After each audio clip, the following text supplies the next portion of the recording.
I'm still stuck in Cape Town. Relatively warm. I don't want to be in your shoes. But it's relatively warm. Ek nodig nie adjust. Ek nodig nie adjust nie. Ek is all right. That's nice. That's good to hear. Yeah. How are you? Yeah. No, I think it's I'm fine, thank you. I think you may start when it's cold here. Okay. I'm still stuck in Cape Town. I think you can start. Relatively warm. I don't want shall to I be in your start shoes. and do the opening? But it's relatively warm. Okay. You are the program director. Ek nodig nie adjust. Ek nodig nie adjust nie. Ek is all right. Good afternoon, comrades, ladies and gentlemen. We are particularly glad that all of you have been able to be present, especially our guests from we are particularly South Africa, Dr. Manula, glad all of us, and the Fiscal Finance and Fiscal Commission, and the Commission on Gender Equality. Welcome our guests that's been going around with us as institutions and those who join us today. And all women present here today, I always find it useful, of course, to explain that myself and the Deputy Chair have been given the responsibility to manage what we refer to as sectoral work, as in this case of women, that we must fulfill our participatory requirements for decision-making by engaging women, not as events, but generally as an ongoing process of interaction. And in this particular case, we are going to be talking about the review. We've given this platform to you, both to hear what the status quo is, from measurements, from work being done by the Commission and the Fiscal Commission as well, so that we get a sense of the reality what we are working with. Today, we will request we are glad that we are giving this presentation, this opportunity, and the engagement that's going to take place with people who are critical in laying the foundation for implementation in the entire province and therefore in the entire country. We are glad that Madam Speaker is here. And I now hand over to you, Chairperson, Deputy Chairperson, to take us through the work. Thank you, Honorable Deputy Speaker. As the Chairperson, I think you can continue with the program. Okay, all right. Let me invite the speaker, Madam Speaker Cluster. We haven't seen each other for a long time. Please, let's hear your voice today. Thank you very much, Honorable Deputy Speaker. Honorable Deputy Speaker, thank you very much for the opportunity to welcome all our members and guests. It is indeed an honor. Honorable Deputy Speaker of the National Assembly, Honorable Chinoli, Honorable Chairperson of the NCOP, Honorable Sylvia Lucas, Honorable Premier of the Northern Cape Legislature, Honorable Dr. Shamani Sol, also Honorable Premiers of the different provinces, Honorable Speakers of the respective legislatures in our beautiful country, Honorable members of the respective legislatures, honorable members of the NCOP, honorable members of the National Assembly, honorable councillors of different municipalities, members of our communities who tuned in on various media platforms, presiding officers, ladies and gentlemen, and all guests. The platform created by the NCOP is imperative and prompts us to continually review and assess the laws that we enact for the betterment of our communities. As society evolves, the decisions that we as legislators take in the interest of our people will also simultaneously have to be reviewed and change where needs be. The Women's Charter, honorable members and guests, is the cornerstone of laws since passed to protect the rights of women in particular.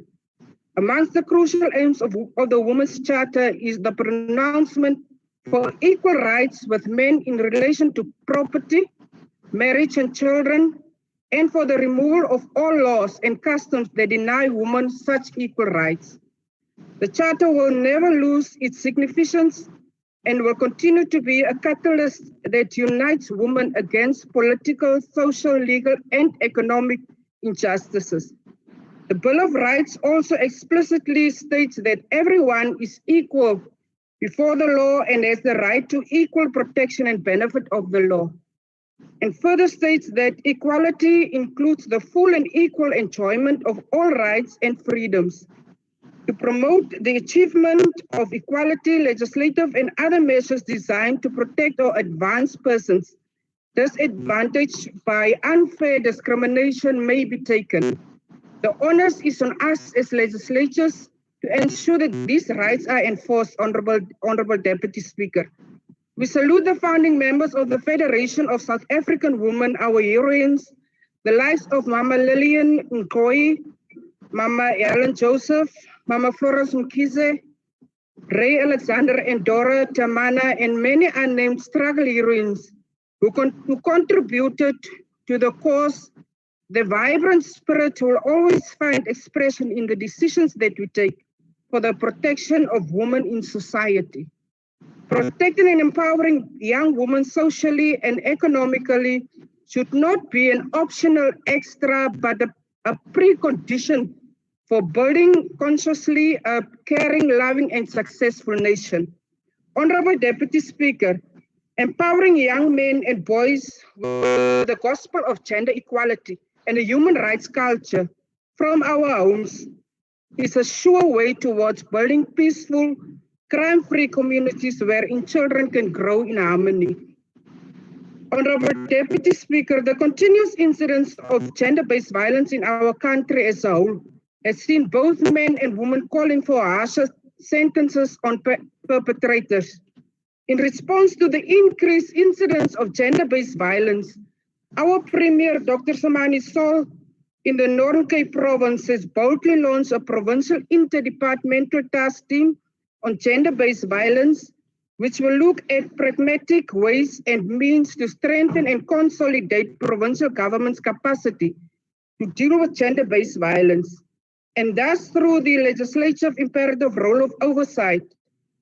The Standing Committee of Gender, Women, Children, and Persons with Disabilities will effectively monitor such initiatives and contribute towards its success. We as legislators must and will surely, through review sessions such as this one, will effectively assess the true value of present laws that seek to protect the rights of women and the vulnerable in our communities. It is in our power and within our means, even in the smallest of ways, to contribute to the fight against the abuse of women and children. Honorable Deputy Speaker and members, an assault on a woman is an assault on all of us, to the benefit of none of us. If you defend a woman, you defend a nation. Welcome, honorable members and guests, to this esteemed platform.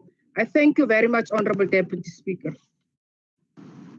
Thank you very much, Honorable Speaker. And the platform is created by Parliament, both the National Assembly and the NTOP. We are glad to be in your province. I suggest that we observe just a moment of silence for those who have died in the course of this struggle.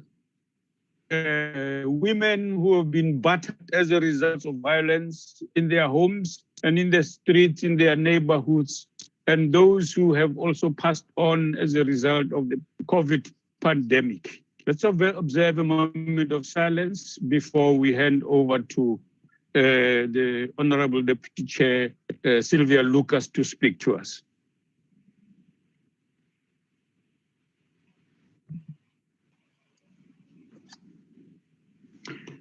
Thank you. Honorable Sylvia Lucas, Thank you.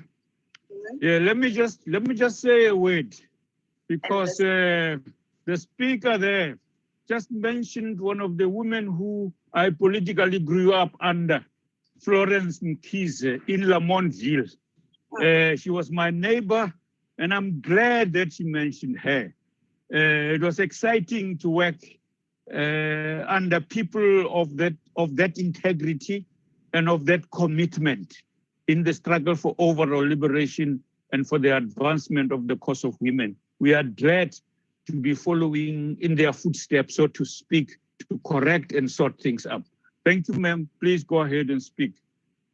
Thank you, Honorable Deputy Speaker. I take it that you were also a victim of the Group Areas Act when you were moved out of Lamontville. Nou, ek is van Bloemfontein af. Van Okasi en Bultfontein, ja. Thank you very much, Honorable Deputy Speaker, the Premier of the Northern Cape, members of the Provincial Executive of the Northern Cape, permanent delegates of the NCOP, our leadership of local government, our Statistician General, Ntate Moleleki, the Commissioner for Gender Equality, Gertrude Matupi Dibiela, also the Finance and Fiscal Commission, Ansua Maraj. First of all, in following what the Deputy Speaker have just said, allow me also to take this opportunity to express our deepest condolences to the family and the comrades of the late remaining Rivonia trialist and Isitwala Ndesia Parankwe, Ntate Andrew Mlangeni. Ntate Mlangeni belonged to the generation which, out of relative obscurity, discovered its mission and fulfilled it. They were ready to die, not for an idea, but rather to make that idea a reality. So if we observe a moment of silence in memory of everyone, those that perished because of COVID-19, but particularly those that perished because of femicide, let us also remember those that tried to build an ethical society, that spoke about social cohesion, and that wanted us as South Africans to enjoy democracy and freedom in our lifetime. Before I continue, Honorable Deputy Speaker, let me just remind us that from the 28th of May to the 8th of June in this year, we were busy with a review process of the Women's Charter in the province of the Northern Cape. Today, as a result of that process, we are engaging at a higher level with the local government leaders, as well as the leaders of provincial government in the province, to discuss our findings, but also to discuss the state of women empowerment and equity within the Northern Cape province. Honorable members, in addition to the 1994 Women's Charter for Effective Equality, South Africa has also ratified various international and regional treaties and agreements for the furtherance of gender equality. This includes the Beijing Platform of Action, the Commission for the Elimination of All Forms of Discrimination Against Women, or CEDAW, as we know it, as well as the South African Development Community Protocol on Gender Development, to name but a few. Part of the efforts of state machinery is to ensure the implementation of these international prescripts through the development of an appropriate policy and policies and legislation to ensure that gender equality is tangibly operationalized. The National Policy Framework for Women Empowerment and Gender Equality is a key policy instrument which is meant to enable the mainstreaming of gender as a strategy for gender equality. Emanating from this policy was the establishment of the National Gender Initiative. However, through the review processes of the 1994 Women's Charter for Effective Equality, and I must mention, Deputy Speaker, we have commenced in the Western Cape, we have concluded the Northern Cape, and we have also concluded the Free State. We have found that the creation of laws does not always translate into the elimination of gender disparities. Despite South Africa's plethora of progressive laws, women continue to experience an inferior quality of life, trapped in a cycle of generational poverty. Indeed, the current status of women in this country clearly portends that we are all complicit in the failing to effectively implement the country's transformation agenda. I hold the humble view that real and measurable transformation can only successfully occur if we can all, as the leadership collective of this epoch, work together cooperatively to institutionalize an integrated approach to advance gender transformation. Since we started this journey to undertake this review process, we have found that there was a lack of focus on strengthening analytical land policy or analytical and policy orientation initiatives so as to improve the different categories of gender mainstreaming initiatives. There is an increasing gap and lack of adequate consultation and coordination on gender mainstreaming matters at a policy-making level, which often leads to a disjointed approach to gender mainstreaming when it comes to implementation. In all our deliberations, including the National Gender Mainstreaming Summit, which was convened in March 2020, as well as the review processes which we are currently rolling out, we are continuously being informed that there is a lack of support for the gender focal points. This lack of support continues to create stumbling blocks in the achievement of our initiatives for gender mainstreaming. Further, the gender mainstreaming is often not viewed as a core function of government departments. As a result, officials working on gender mainstreaming issues experience great difficulty in ensuring that issues that relate to gender mainstreaming find expression in government's planning and implementation processes. With the emergence of the novel coronavirus, we are concerned that gender mainstreaming might further bear the brunt of inadequate focus and prioritization. Gender machinery in general, which are meant to be strategic mechanisms for advanced implementation of fertilizing policy priorities, are often under-resourced.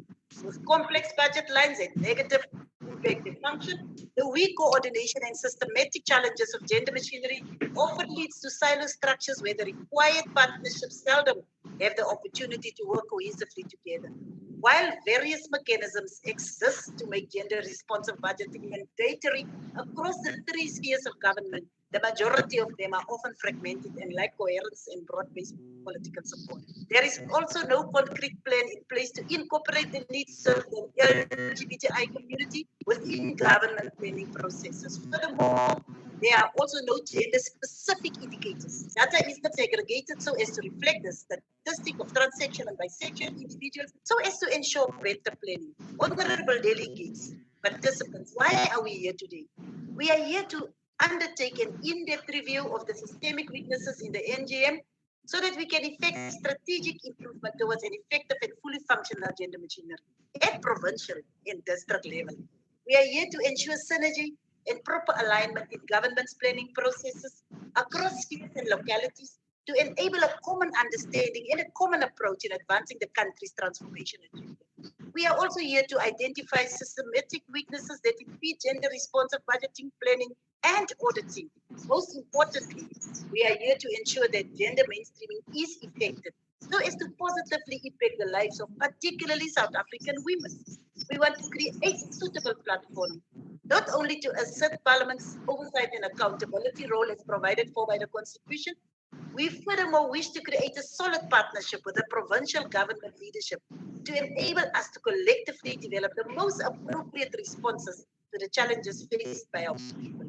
It is my sincere hope that our deliberations today will allow us to anchor our work across all spheres of government into a set of coherent, cohesive, and measurable policy priorities, which we can collectively work towards achieving. Today's meeting will assist us to activate the process of sustained and structured engagement, which will be solidified through an institutionalized oversight program. Bearing in mind that gender transformation is a process and not an event, we must commit to meet again in order to monitor and assess progress made on some of the issues we will be discussing here today, We must further institutionalize our engagements to include a broader set of policy areas affecting other vulnerable groups such as the youth, children, and people with disabilities. In conclusion, Honorable Deputy Speaker, gender mainstreaming puts people at the heart of policy making. It ensures people-centered policy development and implementation. It leads to better informed policy making and therefore better government. It provides a clarity of the appropriate consequences and impact of political initiatives for both men and women. We look forward to discussions here today. To this end, let us work together to make gender transformation and the empowerment of women an achievable reality in our lifetime. Honorable Deputy Speaker, with that said and done, I think we set the tone for opening this event. Thank you very much. Thank you very much. Indeed, you have done that. And we appreciate the clarifying the reasons for our presence in the Northern Cape and the work we are doing throughout the provinces. It is a similar approach to ensuring realization of what we have undertaken in the past that ostensibly is being inhibited from effective implementation. It's a great opportunity to reflect together. In order to measure the progress we make or are not making, a statistical overview is of great necessity. And we are glad the Statistician General himself is present with us and will talk to us the next. The opportunity is yours, sir. Let me appreciate the moment that you have given me, Deputy Speaker. Let me note and recognize the Premier in our midst and of course all members of the executive in the Northern Cape as well as members of the legislature and any other who have joined us. I need to say, Deputy Speaker, that when I was growing up at home, we used to have this ox that was called Johannesburg, in short, Joburg. It was in spend at all times during plowing season. I haven't escaped that with the Deputy Chair of the NCOP because we have trudged this journey together for months now, where she has always insisted that I must come and join. Having said so, I've been pulled out from another meeting, so I have decided that I will come and make a presentation because the Deputy Chair of the NCOP said the Deputy Speaker himself is here and the Premier himself are both here, so I couldn't escape today. So I've brought other colleagues. Gwen Lithuania is here. Neil Roo is here, Faisal is here, as well as Pat Koka, as well as Nayong Genao. They are all here because we're bringing a diverse space of data from different angles for purposes of questions. I want to be assisted to get straight to my presentation. We usually get asked to load it from the administration. Thanks, Kevin. Let us go to the next slide, the second slide. If you could do a slideshow, if possible.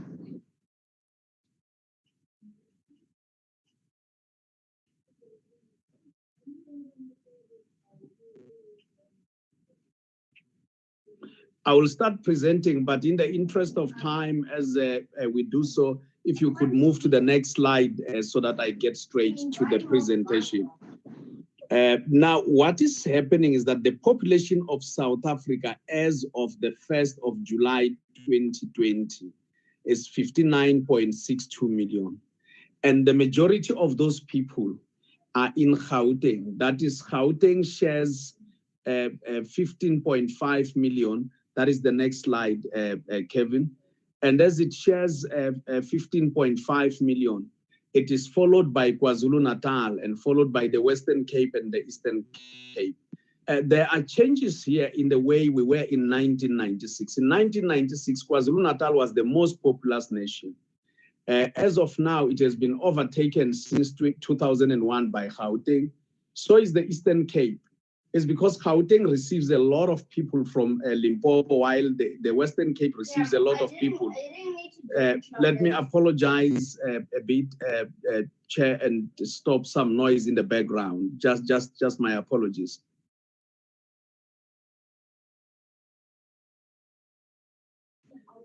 My apologies, Chair. When you work from home, sometimes you have your children playing nearby. I need to apologize for that. Our population in South Africa has about 50.5%, 51% female. But the one for the Northern Cape is 50.5 female and 49.5 male. Let me mention that in all provinces, women are in the majority, with an exception of Gauteng, where men are in the majority. And if we look at the next slides, we will be able to unpack more about our country, as well as unpacking more about the entire province of the Northern Cape. Now, let us look at the Northern Cape. The majority of the people, before I come to that, let me mention that in a slide we had earlier, the Northern Cape has about 1.2 million. While it has the largest land mass, it has got the smallest of the population. And in the Northern Cape, about 32.3% is in Francis Baard district, which accounts for the largest population, and the smallest population is in Namakwa district. And of course, if we look at that, the share of all provinces is as demonstrated. Let's go to the next slide. In the next slide, we are saying that the Northern Cape has a youthful population. We can see that the graph has a bulging right at the bottom. But from the purple color at the bottom, we move into the light gray color, which is actually narrower before we go to the darker gray color. It shows that the Northern Cape has not escaped our fertility patterns, in a sense that there were times around the 2000, the years 2000, where our fertility patterns actually from the mid-90s were starting to decline due to HIV in the country. Now they have recovered, as we can see that at the bottom, the purple color is actually bulging. And this is because the access to ARVs by our people in the country allows them to lead a normal life. And indeed, mothers that are in their reproductive ages are able to choose the number of children they wish to have, unlike when the pandemic of HIV was pressing on our country. Let us look at the next slide. In the next slide, let us look at the next slide, Kevin. Yeah, in the next slide, we are saying that the Northern Cape has about 32.4% of children under 15, while Gauteng has the highest population of youth and adults. I just want us to focus more on what is being said about the Northern Cape. We can see that the purple color, which represents the number of children under 15, is actually relatively larger when we compare it with the older people. So here we want to show them dependency. The light brown color shows us the percentage of people older than 60. And then the purple color shows us the population of people younger than 15. So when we look at that, we can see that the Northern Cape has relatively a level of dependency. When you compare it with the Western Cape and Gauteng right at the bottom, we can see that they have lesser numbers of young children. And of course, relative to the Northern Cape, the Gauteng province even has a lesser number of adults. As we know, many people in Gauteng come here to work. When they are older, they go back to their home provinces.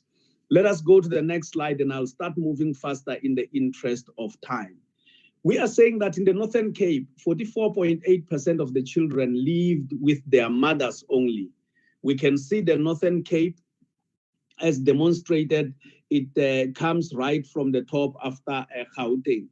And having come there, we can see that the pink color shows the number of children who live with their mothers only, meaning that women in the Northern Cape, closer to about, 45% of the women in the Northern Cape have a responsibility to take care of the children alone without the assistance of their partners or their spouses. Let us go to the next slide.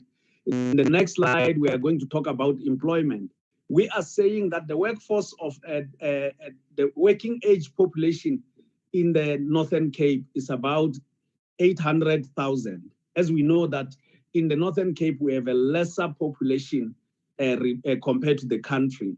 And we are saying that the number of those that are not employed is sitting at 124,000, and that accounts for 27%.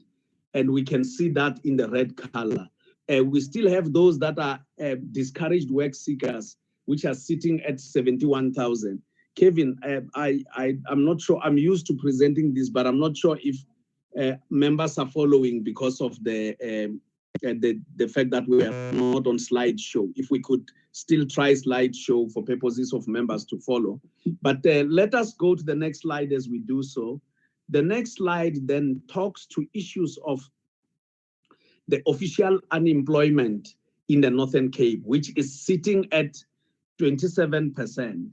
But when we start looking at your discouraged work seekers, so the official unemployment is represented by the blue color here.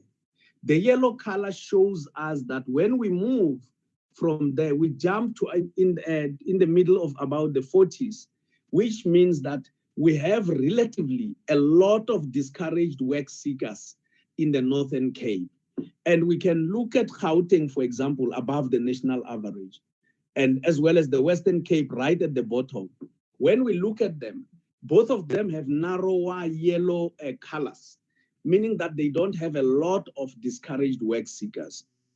Now, the one thing that occurs in the Northern Cape, like we see in other less urban provinces, is that the apartheid city space is still very, very prevalent in South Africa. And being very prevalent, it means people are far away from working places where they must be able to take up employment. Now, let us go to the next slide. In the next slide, we are going to see that women in the Northern Cape are outnumbered, and not outnumbered, they outnumber men 1 to 8 times. So 1.8 times. So about 2 women to 1 man are actually earning at lowest echelons. So let us look at the Northern Cape. Like most of the provinces, women in those provinces earn in lesser categories. So only women earning between 1 rand to 1,500 are found most in the rural provinces. But generally, in the Northern Cape, it's sitting at about 2 to 1, which is actually the highest in the country. So what we are saying is that while indeed women want to enter the workplace, they are still paid a lot lesser than men, that 2 women earning more or less equal to 1 man in the Northern Cape who earns still less. In the other areas, certainly the women are not doing well. The higher the salaries are going up, women are just doing quite badly. Let us look at the Northern Cape again on the right-hand side. Let's just go back to that. On the right-hand side, the last column, about half the women in the Northern Cape earn what was that the number of men would earn in the region of 11,500 plus. So generally, women are worse off, not only in the Northern Cape, but all over the country. Let us go to the next slide. I will skip the next slide and go straight to the slide thereafter so that we can cover a bit of time. Now, in this regard, Kevin, let's move a bit. Let's skip that one. Yeah, I want us to come here. We are saying that generally, 68% of women who run informal businesses only make between 0 to 1,500 net profit. And we can see, let us look only on the blue color. There are more women who are in lower echelons of earnings compared to men, 68% versus 46%. The difference is about 22 percentage points. But when we start moving to higher levels of earnings, we can see that the light blue color on the end, we have 18% of men earning more compared to 9% of women. So double the men are earning better than women. And it means that the more things look better, women are actually skewed out or elbowed out of opportunities. The biggest, the good example I've used, Honorable Sylvia Lucas will remember, that when you have women cooking on the roadside, they will be cooking in the sun without a cover or shelter or anything. The moment we put shelter and put gas stoves and the like, the next thing you find the facilities are run by men. So the social fabric of our society tends to elbow women out as opportunities grow bigger and bigger. Let us go to the next slide. I wouldn't mind to skip the next slide in the interest of time. 40% of the population in the Northern Cape is considered to be poor, and we will unpack that and demonstrate what we mean by being poor. Firstly is that we release prices every year of the basic goods and services. Go to the next slide. And we do indicate our country is tracking the lower bound poverty line. That is everyone who earns 810 per month is anyone who earns lesser than that money is generally considered to be lower bound poverty, poor. So it means that they are below the lower bound poverty line, and the NDP tracks that. Now let us go to the next slide. In the next slide, we're able to demonstrate that in the Northern Cape, we have about 41% of the people who are poor, and generally, the other parts of poverty, I will skip them. Let us go to the next slide so that we can focus more on the Northern Cape. Female-headed households show higher levels of poverty in the Northern Cape. As we can see that we are sitting at 43% of poverty of female-headed households versus 39% of male-headed households. And let us look at the next slide for further unpacking of these developments. We are saying that the higher the levels of education, the better it is to ease out of poverty. Otherwise, you will not be able to easily ease out of poverty if you don't have higher levels of education. That is why when we see poverty sitting at about 60%, 59.7% for people with no schooling, whereas when we go to higher levels, higher than secondary, we find it sitting at 6%. Let us go further and unpack the slides. Let us go to, let us skip this slide. I want to go to the next slide. This is the South African Multidimensional Poverty Index. Internationally, we look at health, education, and living standards. In South Africa, we include economic activity, which looks at unemployment.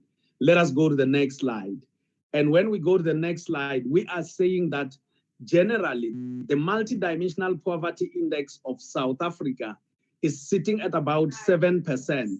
But when we go further, we look at the Northern Cape, it's slightly less than 7%, in the region of 6.9. So it's sitting in the same region as we have internationally. When we talk about multidimensional poverty, we are looking at what government does to save our people from poverty. Basic income grants, all those free basic services like water and electricity, they come in handy to save our people. And I want to contrast it with what we have seen earlier. The one that we saw where we said 40% of the population of the Northern Cape, 40.7% to be exact, are actually poor. It's a money metric. That is when we don't consider what government does. When we bring in government to come and intervene, poverty drops to lower levels. And as it drops to lower levels, it comes right to about 7%, closer to the international level. So what we are saying is that when government intervenes, it saves our people out of poverty. Let us look at the next slide. The next slide tells us where the number of people who are poor in terms of head count are in the Northern Cape. About 12.3% that is sitting at John Taule Gaitiwe. That is the most poorest we can see or we can find in the Northern Cape. Whereas if we look at Namakwa, we have lesser number of people, 2.8%. Let us look at the next slide. We are saying that poverty is driven by unemployment and years of schooling. And when we look at the next slide, we'll be able to explain it better. Unemployment and years of schooling account for 63% of poverty. So if we get our people educated, if we get our people getting to net some jobs, they will go out of poverty. We are saying that more than half, that is 54% of the children in the Northern Cape are multidimensionally poor. And we can see the blue color there sitting at 54%. Let's unpack further in the next slide. As we look at the next slide, we can see that children from households headed by females are higher in terms of multidimensional poverty compared to those in male-headed households. We can see that the pink color on the left-hand side, which shows female-headed households, has more children who are poor compared to the gray one, which has lesser children. Here there is a catch, Deputy Speaker and honorable members, is that no woman can eat before her children eat.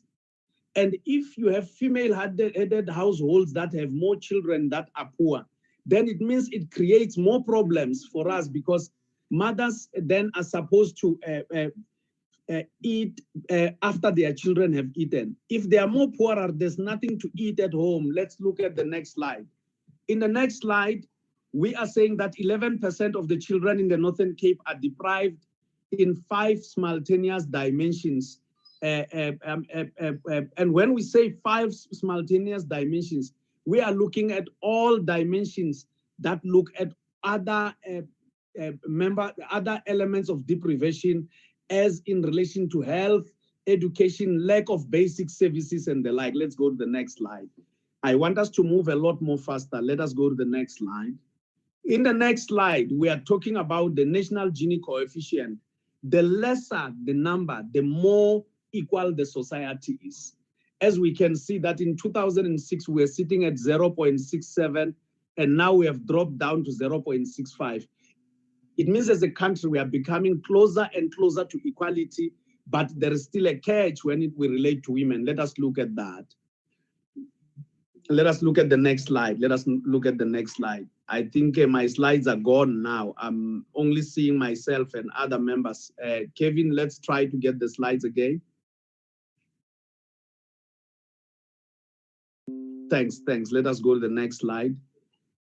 Now, in this regard, we can see that generally males are actually much more unequal, but females are a lot more equal, because we can see the lighter color of females in our country shows that they are actually moving towards equality. But the catch is that women are united in poverty, whereas men are actually was that less equal, but doing a lot more better than women. So we can say that unity is, but being united in poverty is not, or being equal in poverty is not the best thing we need for our society. Let us look at the next slide. In the next slide, we are showing how provinces have done over time. We can see the Eastern Cape and Limpopo coming out of 2011 to 2015. Their poverty levels have shot up. That's why we see that upper spike going up. But the Northern Cape and Mpumalanga are the only 2 provinces in South Africa that have been able to keep levels of poverty lower.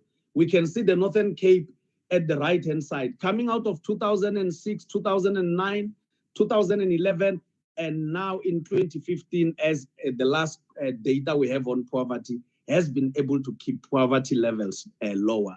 Let us jump the next slide and go to the next one. This one demonstrates that grants remain a significant source of income for South African households. But let us look at the Northern Cape, which is the 3rd from the top. Let us just focus on the yellow color.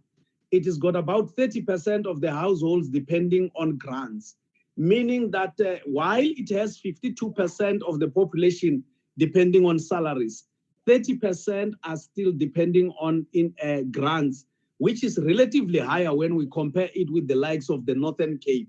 Let us look at the yellow color of the Western Cape right at the bottom and Gauteng.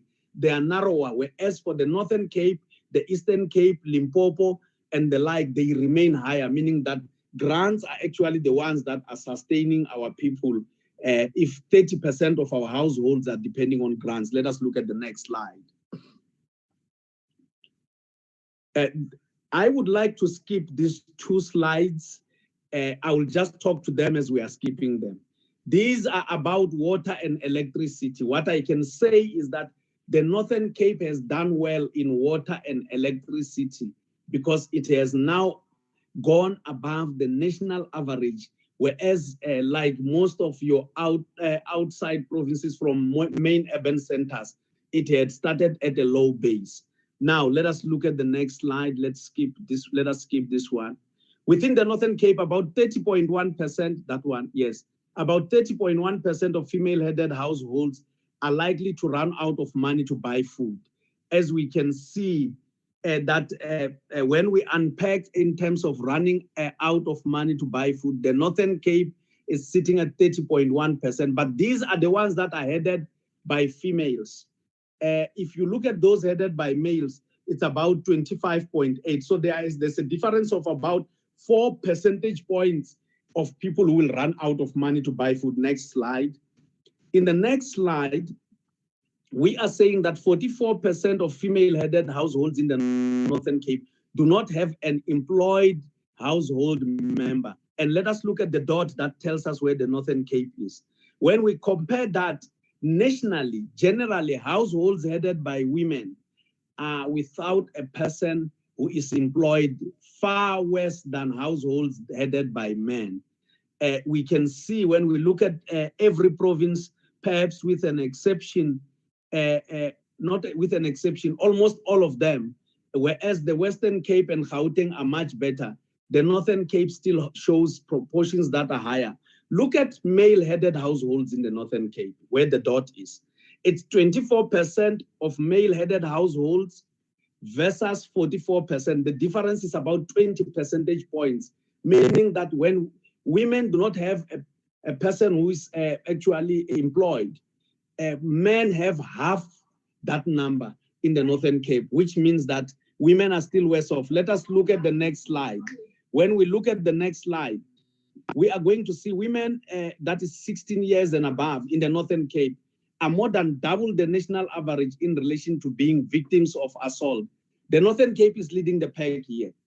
More women, it's on the left-hand side, more women in the Northern Cape suffer assault than anywhere else in the country, followed by the Western Cape, the Northwest, the Free State, and the Eastern Cape, Limpopo, and others. Eastern Cape is almost the national average. Limpopo and the others are below the national average. And now, if you are poor and you suffer violence and you have lesser levels of education and you have to feed children and you don't have food, the challenges are much more bigger for women. Let us go to the next slide. The next slide tells us that Northern Cape has only 80.4% functional literacy amongst for females. And if we look at the Northern Cape, right, it's second from the bottom. It's amongst the lowest. When we compare it with the other provinces right at the top, like Gauteng, Western Cape, and the like, it's only Gauteng and the Western Cape that are above the national average. Otherwise, the Northern Cape is below the national average, but much, much, much lower, closer to the Eastern Cape at the bottom. Let us look at the next slide. I should be concluding. This slide, as Deputy Speaker, tells us that ndihela kwala, meaning that I finish here, and ndiyaqeda khona ngoku, sengigcinile khona apha, ke khona mo. But it has a message. It has a big message. When I was young, growing up in the village, our mothers couldn't read and write. They had to write letters to our fathers who were migrant workers in Johannesburg and other urban centers. We were kids. We were the ones who had to write letters for them, Deputy Speaker. As we wrote these letters, our mothers couldn't tell our fathers that they miss them or they love them or they love them. Because these words were not supposed to be heard by us as kids. We would go deaf. If we wrote those words on a piece of paper, Deputy Speaker and honorable members, we would go blind. That was the myth in the village. But the reality was that our mothers couldn't read and write. And never, Deputy Speaker, never honorable members, never Premier, should we allow it again that in our society, certain sections of our society should be so much disempowered that they cannot even freely express themselves. And in this regard, as we talk about women, the emancipation of women becomes much more urgent than ever. Because if we don't do so, they will finish their letters again in the future and say, Ndihela Kwala. I thank you very much.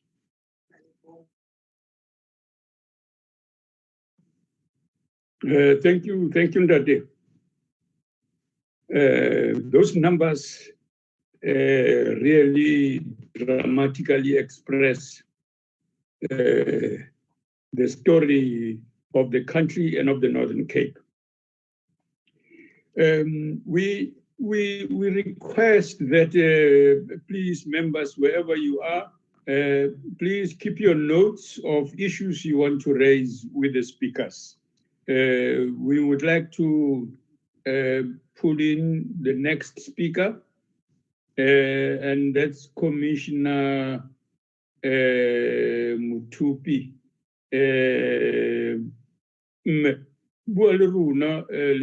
Northern Cape, Let me request something, Deputy Speaker. Because Bible omen in work up to yes, and is there. As is allemaal voel gelukkig dat hier is. Baie dankie hoe u se teenwoordigheid. Deputy Speaker, may I plead before the next speaker that you allow me to go back to my other meeting. I have a lot of colleagues from State SA. If you vote while I'm gone, they will win the elections. Thank you very much. You are liberated, Ndati. Please, it's okay. Thank you very much. Yeah. Thanks. Yeah.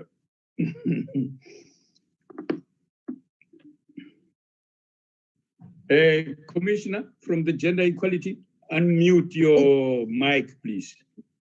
Am I still muted? Now we hear you. Go ahead. Thank you, Honorable Deputy Speaker, Honorable Deputy Chair of the National Council of Provinces, the Premier of the Northern Cape, the Speaker of the Legislature, and honorable members. Deputy Speaker, the Commission for Gender Equality is mandated by the Constitution of the Republic and the CGE Act to promote respect for and protect development and attainment of gender equality. The CGE is also mandated to monitor and evaluate legislation, policies, practices of the state, statutory bodies, and private business, as well as indigenous and customary laws and practices, which have a direct link on gender equality. We also, Deputy Speaker, receive and investigate complaints of gender discrimination and conduct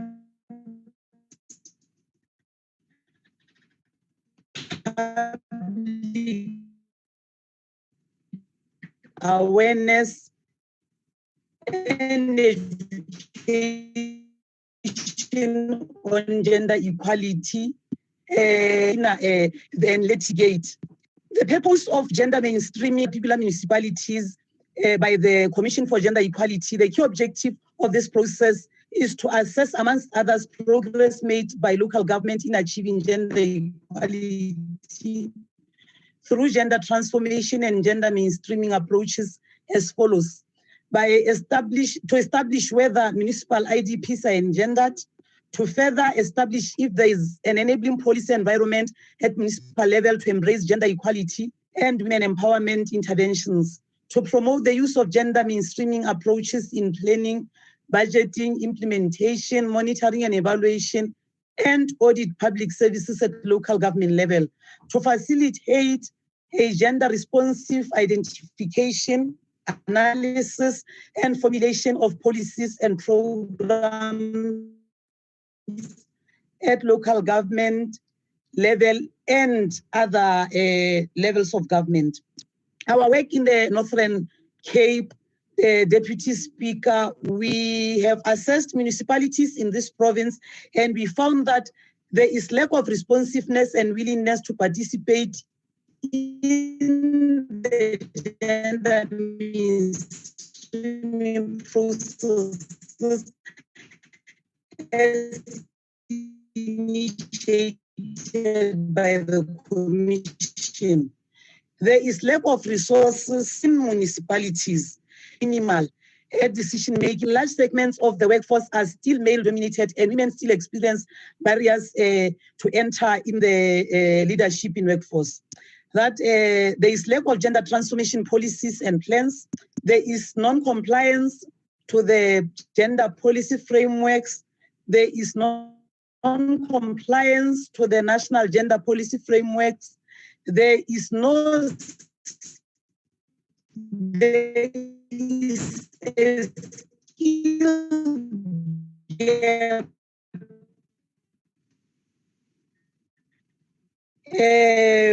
in particular on thereof. There is uncoordinated provincial gender, a lot of activities. I want to believe that during the other presentation, a report was given on the, a thorough report was given on the work that we've done in the Northern Cape. Therefore, I'll just make a highlight. We have initiated programs of monitoring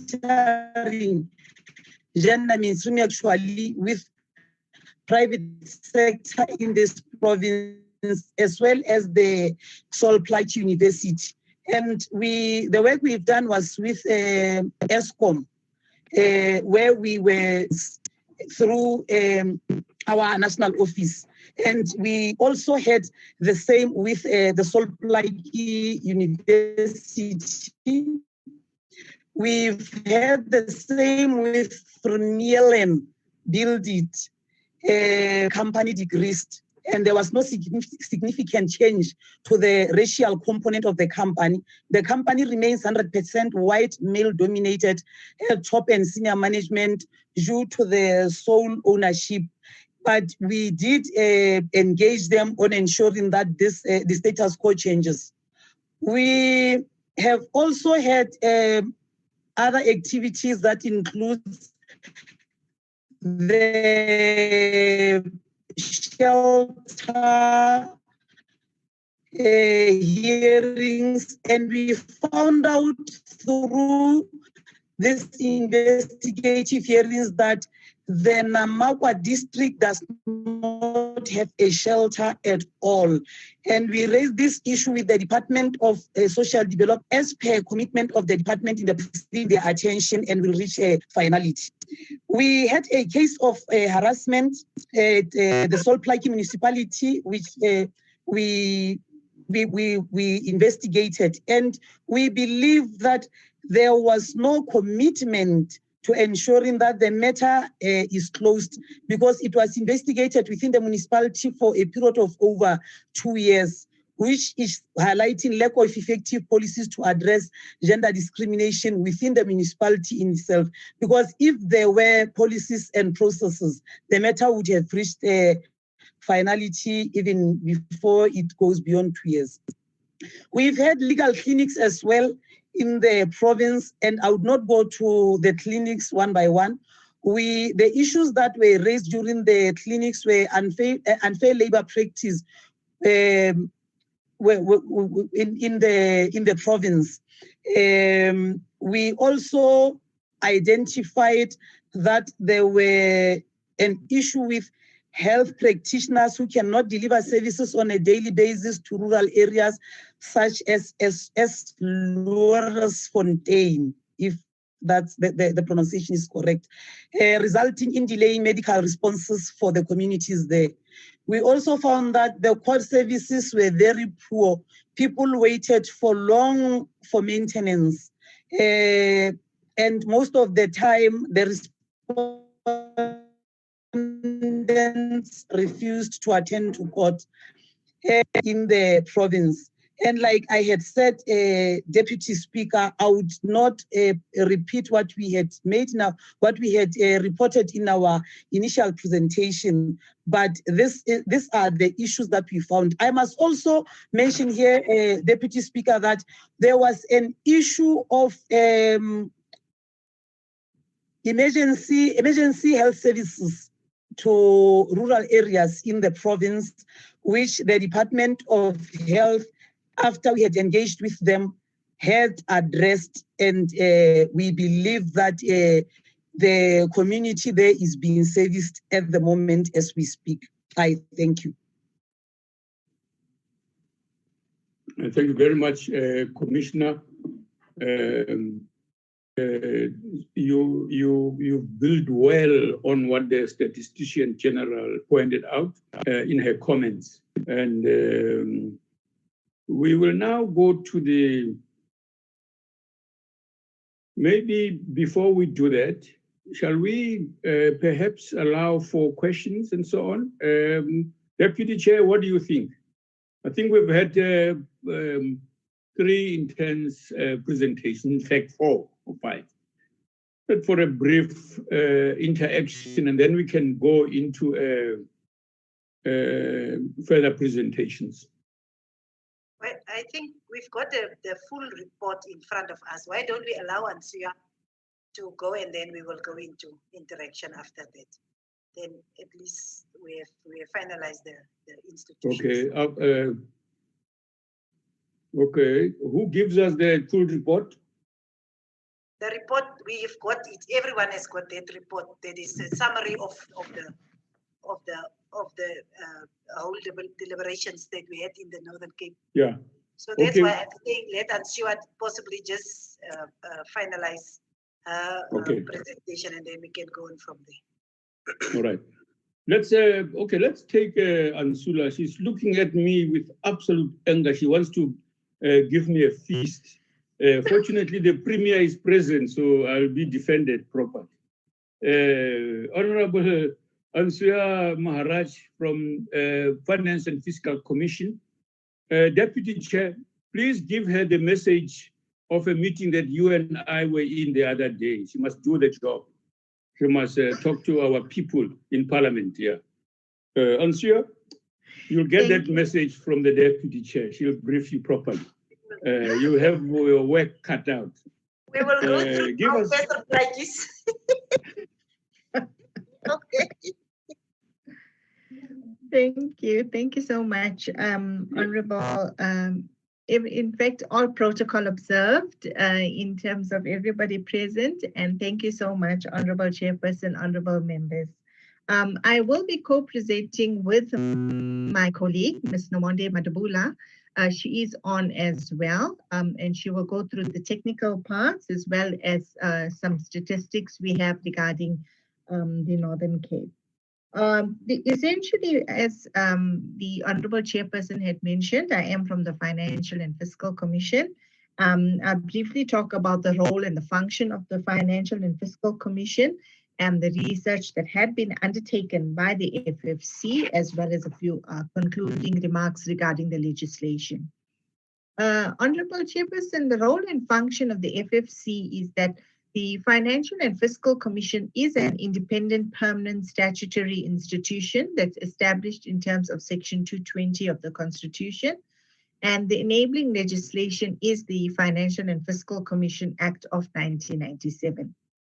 The mandate of the FFC is that it acts as a consultative body and makes recommendations and gives advice to Parliament, the provincial legislature, as well as the organized local government and other organs of state on the equitable division of revenue amongst the 3 spheres of government and on any other financial and fiscal matters in terms of the Constitution and as provided for in national legislation. So essentially the role and the function of the FFC is primarily on the equitable division of nationally collected revenue amongst the 3 spheres of government on any financial and fiscal matters. So if there is any financial and fiscal matters, the FFC must be consulted regarding it. The legislative provisions or executive decisions that affect either provincial or local government from a financial and fiscal perspective, and this includes regulations that are associated with legislation that may be amended or extended and so forth. So anything that has a financial or fiscal lens, they have perspective, the FFC must be consulted in that regard. I now hand over through to Ms. Nomonde Madabula regarding the FFC research and some statistics regarding Northern Cape on gender budgeting. Nomonde. It's okay. Thank you, Nomonde. Mado, you didn't sort out Nomonde. Look at how she looks like. You know, it's like she's hanging from the roof there. Please sort yourself up there, Nomonde.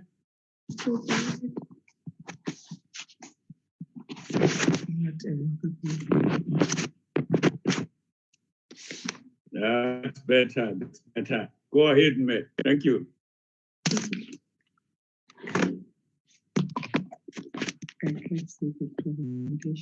Okay, Thanks, Nomonde. thank you so much. I will just go to some of the research project that has emerged from what the FFC has done, that despite government commitments to gender equality, we are still faced with unacceptable gender inequalities in the country. As per the Stats SA in the 2017, it says that Black African female-headed households are the poorest in South Africa, where it says that 41% of South African households are headed by females. Of this, 56 fall into the poorest quintile, which is quintile 1, compared to 44 of the male households. And only 31% of female households fall into the upper quintile, which is quintile 5, compared to their counterparts, which is the male at 69%. Also, in terms of the unemployment, the quarterly reports of the Stats SA in the 2017, it says that women stood at 29.8% compared to men, which they were at 26%. Those who were not in employment, the young female were the highest between the age of 20 and 24, and they were above 50% compared to 46% in the female. In light of this, as this background, also the FFC did a study to assess gender responsiveness of municipal budgeting process. The study looked at 2 approaches. It randomly selected 30 municipalities where it scanned their IDPs. As we know that the IDPs are an important element in terms of the actioning and the planning of the municipalities. Also, in this instance, there were also case studies that were looked into. In terms of the findings of the study, the results in terms of the IDP indicated that there is lack of gender mainstreaming and women empowerment as an approach in municipalities. There is lack of gender disaggregated data. It's more about equity versus equality in some instances.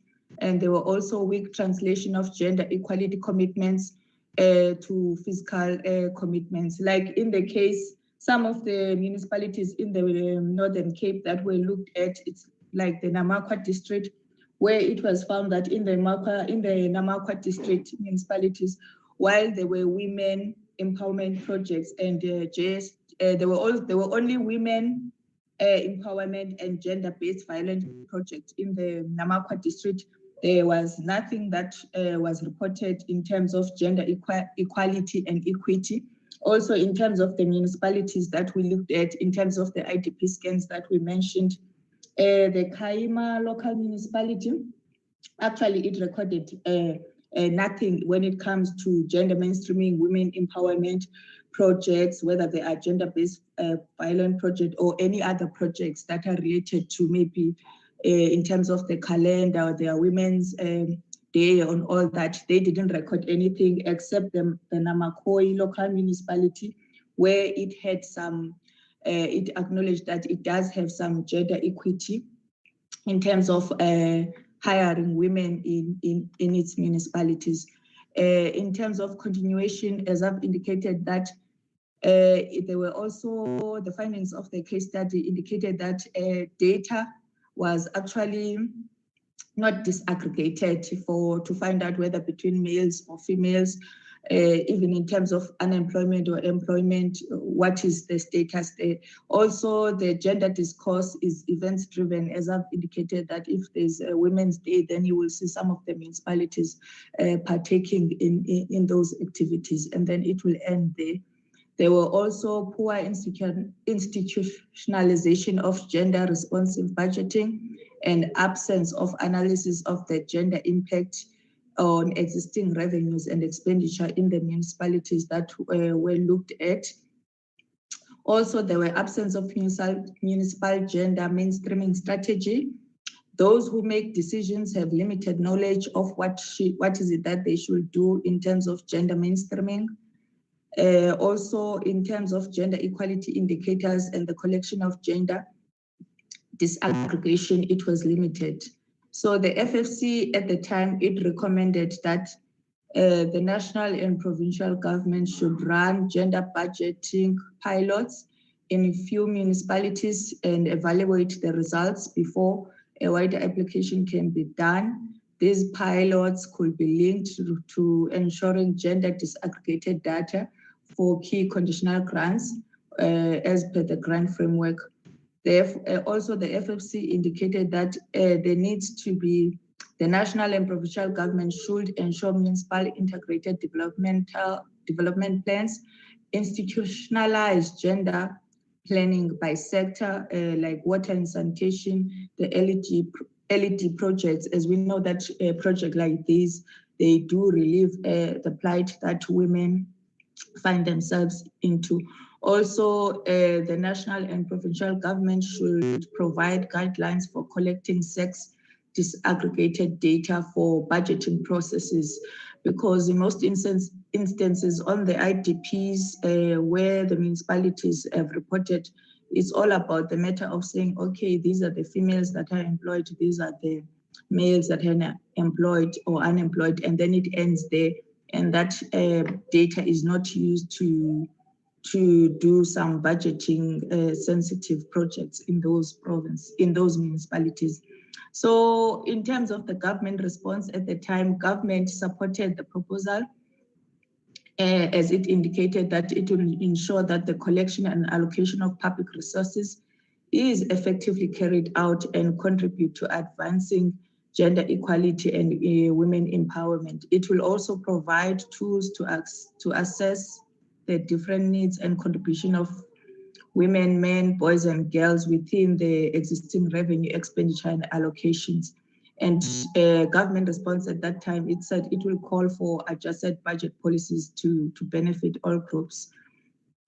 And the status at the time when these recommendations were made was that the Department of Women was engaging with National Treasury on budget and has indicators on gender representation budget in its strategic plan.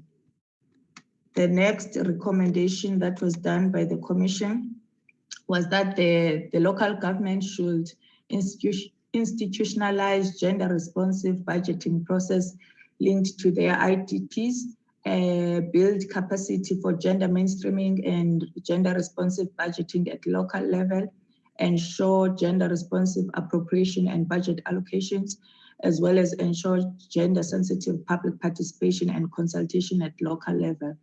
Government response to the recommendations of the FFC at the time, the government responded by saying that gender responsive budget analysis along with legislation and other practical policy measures can indeed address gender bias and discrimination.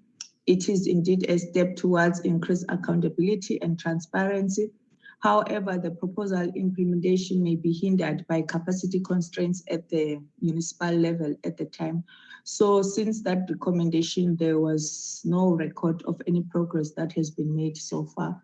I will hand over to Ansia with the concluding remarks. Thank you. Thank you so much, Nomonde. Honorable Chairperson and honorable members, in terms of the concluding remarks, there are various pieces of legislation that must be taken into account when amending or varying any legislation. The FFC, if it has to do with financial or fiscal matters, the FFC must be consulted. So looking specifically at local government, the Municipal Fiscal Powers and Functions Act, looking then at the Municipal Finance Management Act, where legislation, if you are drafting it directly or even indirectly, or you're amending it, or any subordinate legislation in that respect, dealing with financial and fiscal matters, the FFC must be consulted in writing regarding the contents of that legislation. And no doubt, Chairperson and honorable members, that no doubt a fire has definitely been lit in the adoption of the First Women's Charter and must most definitely continue along those lines. Thank you so much. Thank you very much. There's a challenge for the FFC, and we will talk to the government later on before we wrap things out. As part of things we must expect to happen from now onwards. Now, the expectation is that we request the MEC, two MECs of MEC Vilakazi for social development, an MEC for transport, and MEC, there's a third one here, but we'll come back to her. Let's go ahead with MEC Vilakazi. Let's hear that.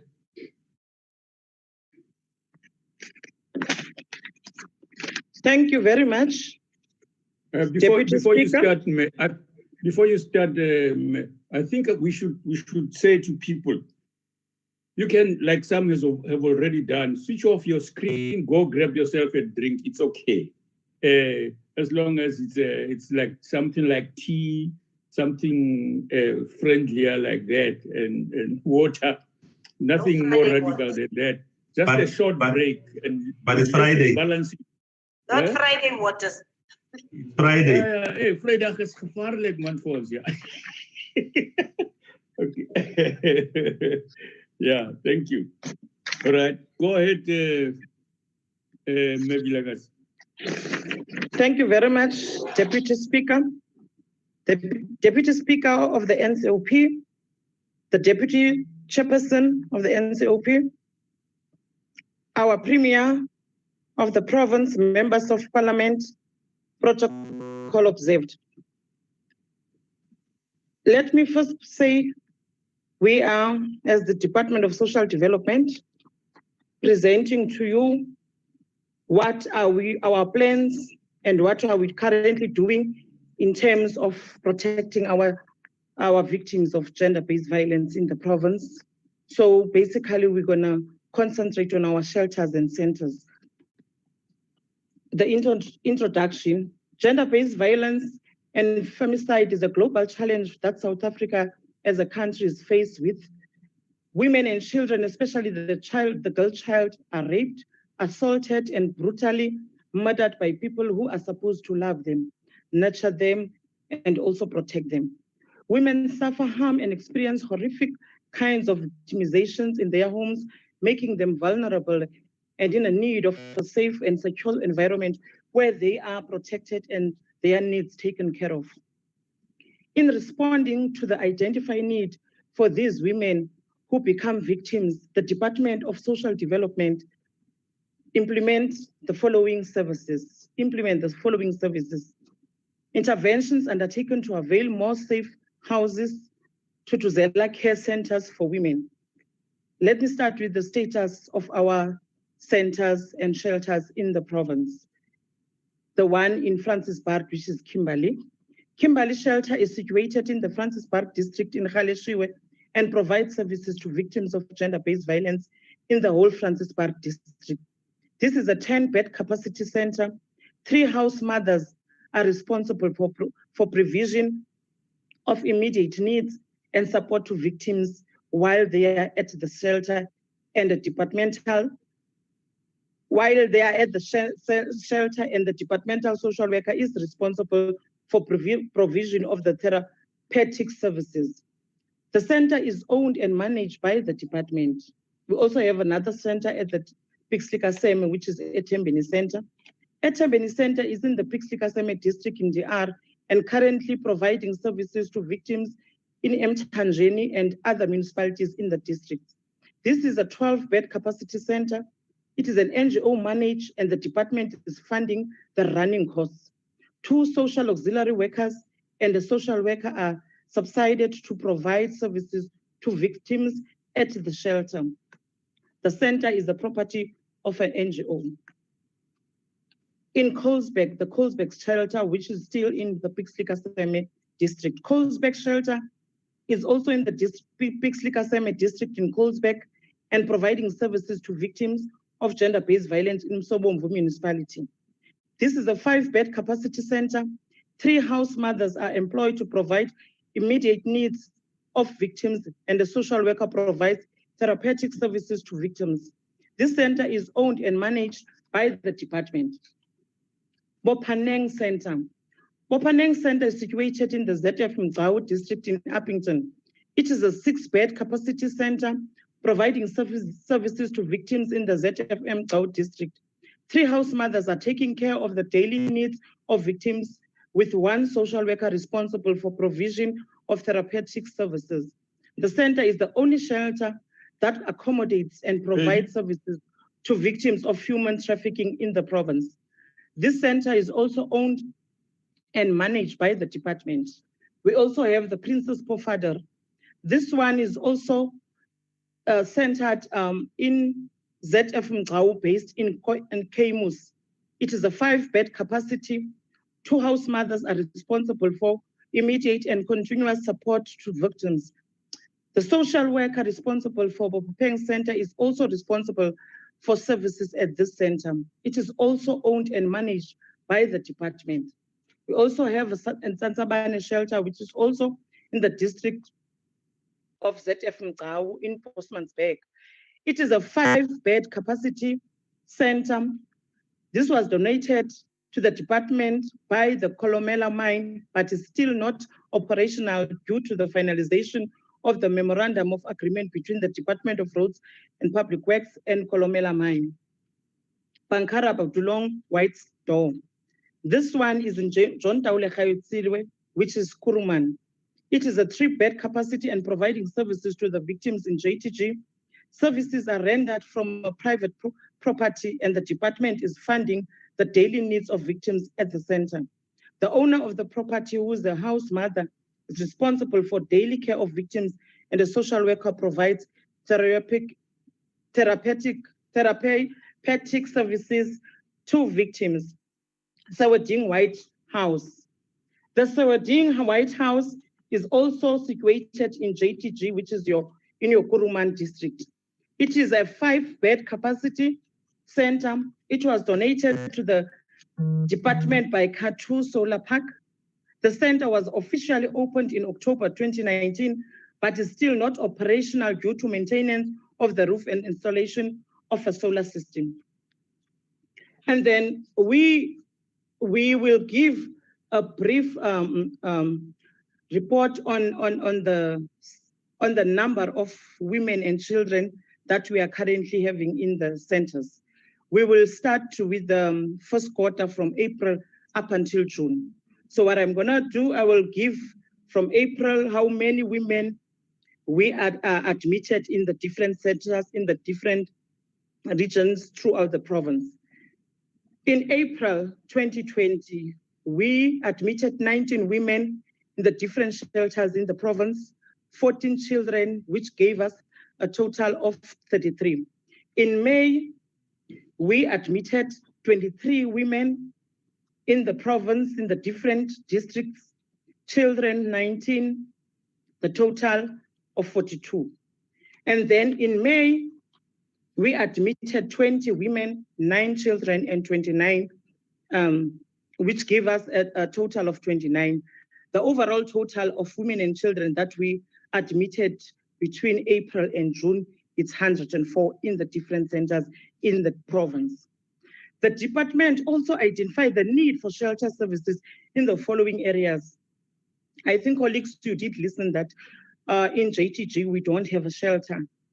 But I must say we are in the process of doing our best to have a center there.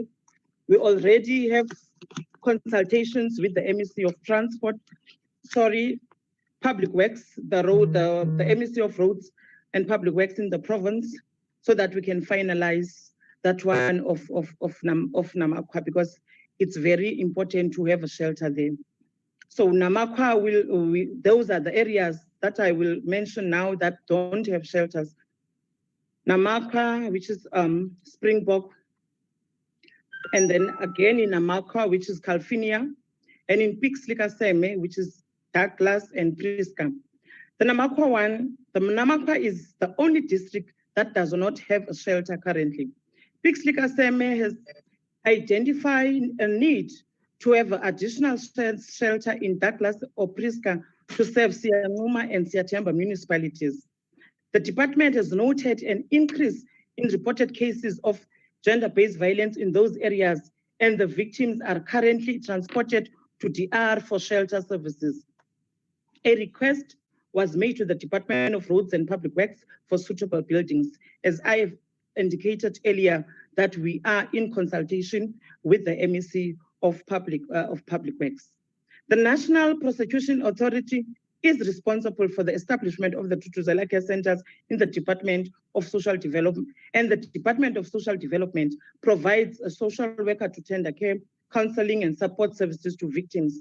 The Thuthuzela Care Centers are operational in the areas that I have mentioned, and there is no Thuthuzela Center in ZF Mgcawu, which is Uppington, but we do have shelters there. And then the overview of programs undertaken by the social workers in these different shelters. The department appointed 16 social workers to render the range of gender-based violence services.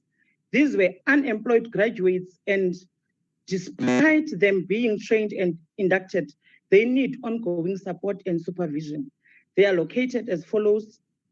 We have allocated the different social workers to the different districts, all 5 districts. And I think we must mention that in ZFM, which is your Kuruman, your Nama, what is this area?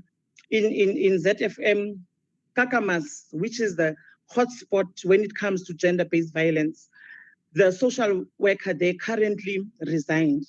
But we are busy with that process. We need to fill in that post as a matter of urgency, so that we must have a social worker in that area, because I must say it's one of our hotspots in the province. And then in towns where social workers are not placed, the probation officers are responsible for service delivery. The following services are rendered. We give psycho support, social support as the department. We also have programs of the empowerment of victims, advocacy and awareness, community-based services. And what we also did as a department, we managed to train 118 volunteers with a stipend that we are giving of 2,000, so that they can be able to assist us in these different centers, advocacy, awareness, and give support. Social behavior change programs focusing on gender-based violence. That is the thing that the role these volunteers are playing together with the social workers. The following structure are also functional in the province. We did manage to establish men's forums throughout the districts, and we also have one in the province. We also established gender-based violence forums and faith-based structures. These are the structures that we are currently having, but I must indicate that there is that need just to make sure that we make them to be functional as expected, because what affects gender-based violence, it really needs all of us to make sure that we play our role in ensuring that we fight this scourge. Thank you very much, Chairperson. Thank you very much. Very comprehensive report there of work done and work in progress and interesting opportunities for being creative. Let's go to the next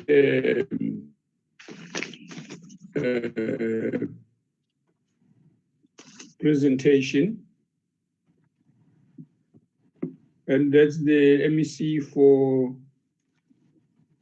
let me just see.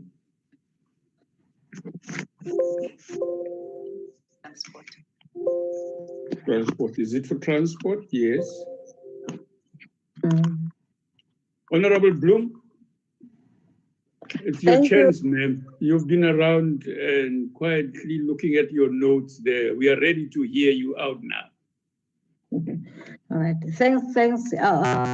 Thank you very much, Honorable Deputy Speaker and Dr. Chinudi, Honorable Deputy Chairperson of the NCOP, Mewarona Sylvia Lucas, the Premier of the Northern Cape, Dr. Zamani Sol, the Commissioner of the Gender Equality, Memu Tupi, our States General, Mr. R.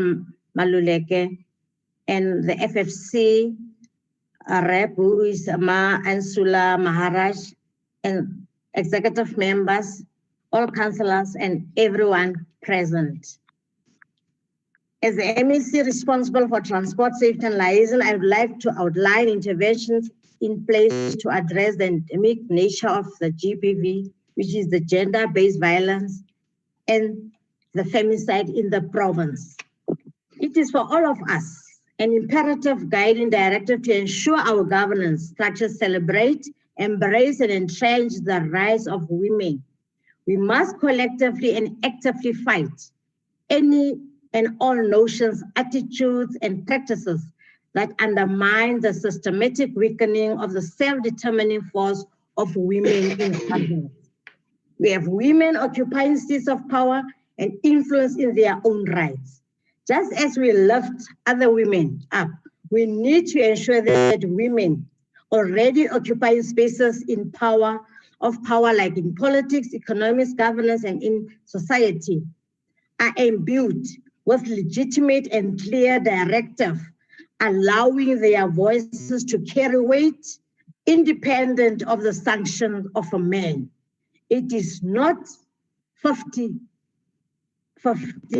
that we achieve through equality, but in the acknowledgement of the inherent power, value, and gravitas of the will of women that have changed the world through the ages.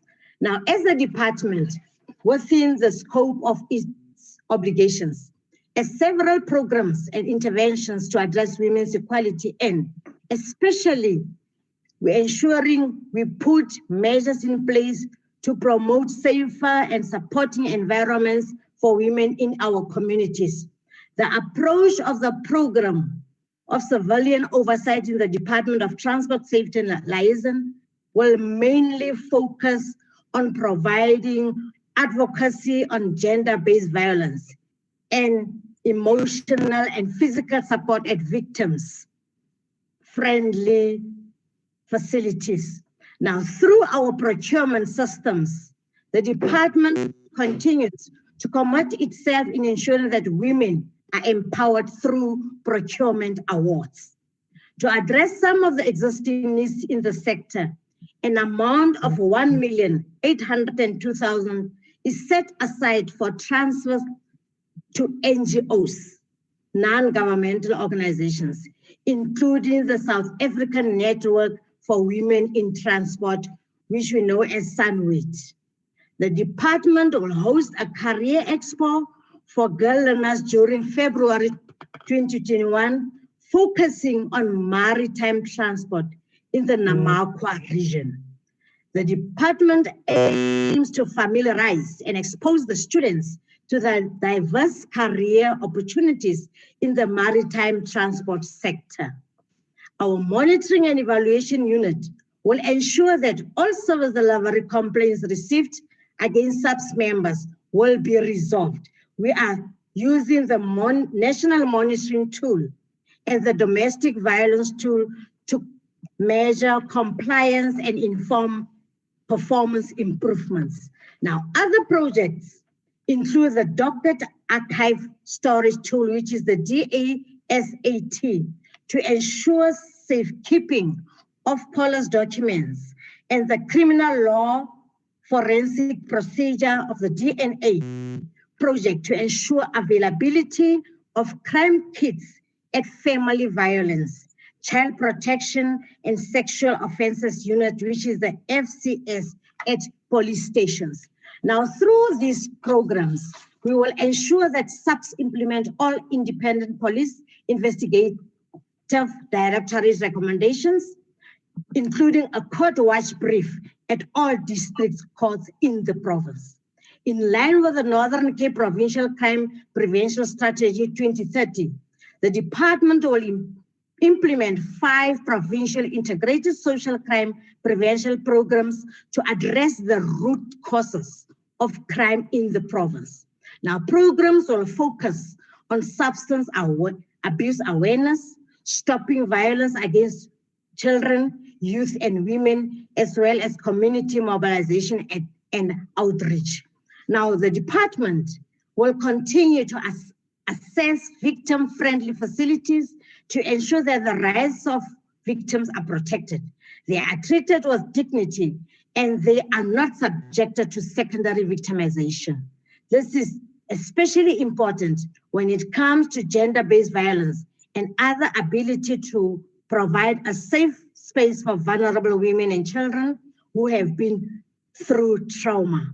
Now we have in the province, we have had a Mandela Day drive throughout the province where our officials and stakeholders assisted in securing, cleaning, and refurbishing these facilities.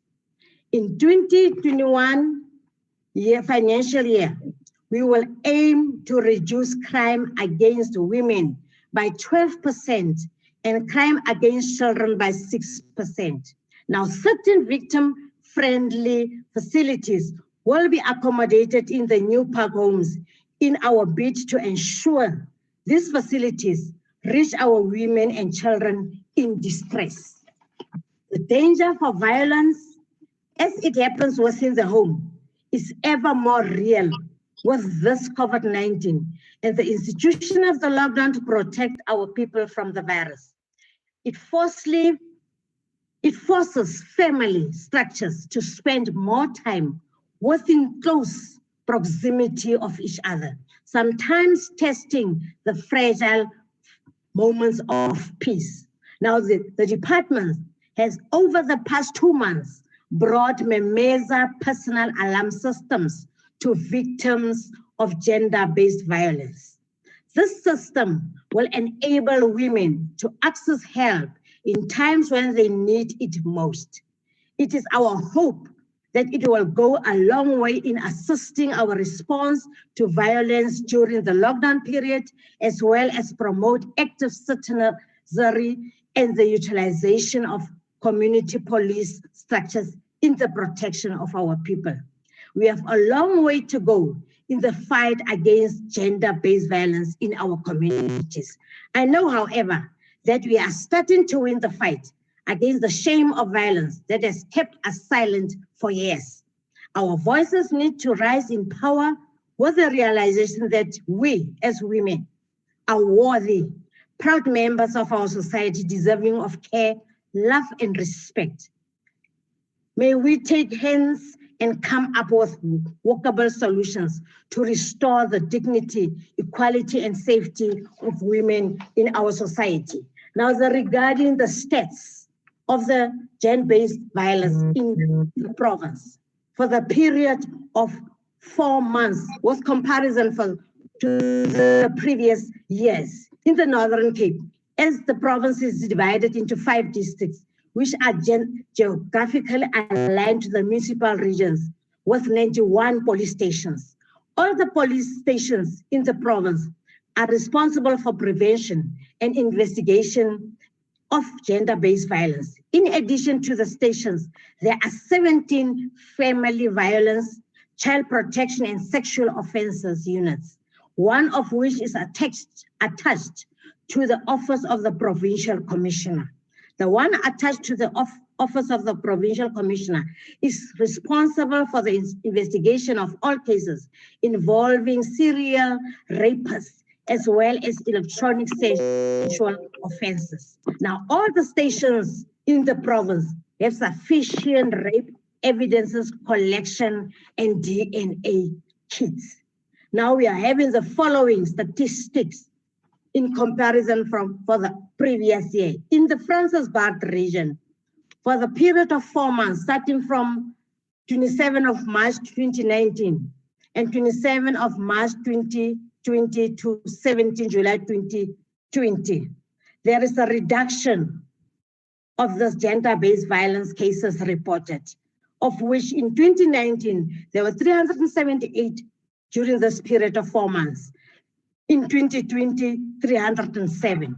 And in the John Taula Gaetsewe district, in the same period during the year 2019, there were 117 gender-based violence cases reported, whereby 2020 only 74, which is the difference, reduction of 43.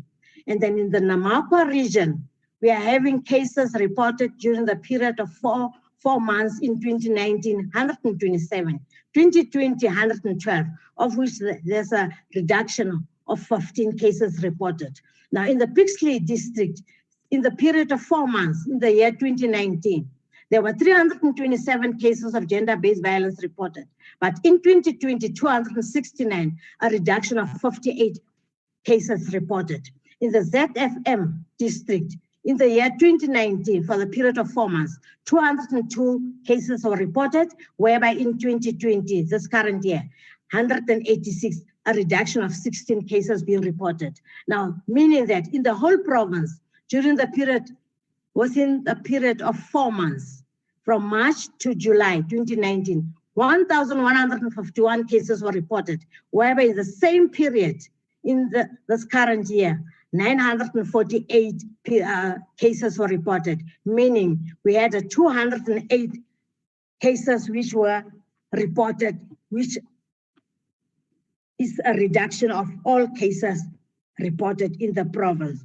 So with all this report, I would like to say, let's take hands together. I thank you, Deputy.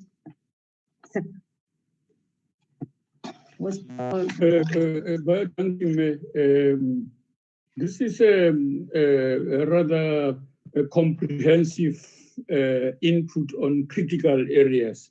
And I really would like to ensure that the next speakers, as I hand over to the Deputy Chair and the next Chairperson of the sessions, that they try and summarize the key highlights, because we are informed you'll share with us those presentations.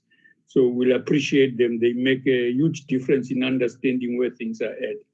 And what I also wanted to say is that we would like to, because of the presence of the Statistician General, we would like, when we come back, to be able to say, in the picture that emerged from the overall report by the different speakers on the subject, this is the movement that's occurring.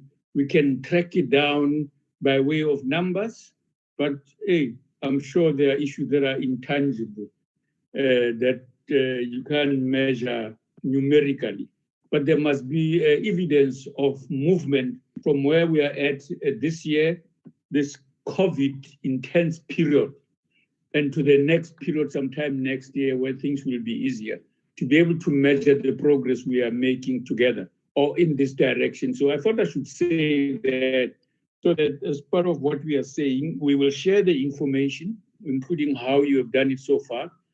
But even if those who come next, we take a minute or two from their presentations, they highlight key issues in their presentations, they are assured that we are going to be following it up as well. We were a bit generous in not using my usual hot stick in the chair in the House,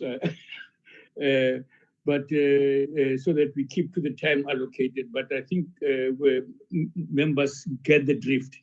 So let's try and sort of, because we are hearing some of the issues that are emerging, and it would be nice to offer key highlights that show the interconnections and so on.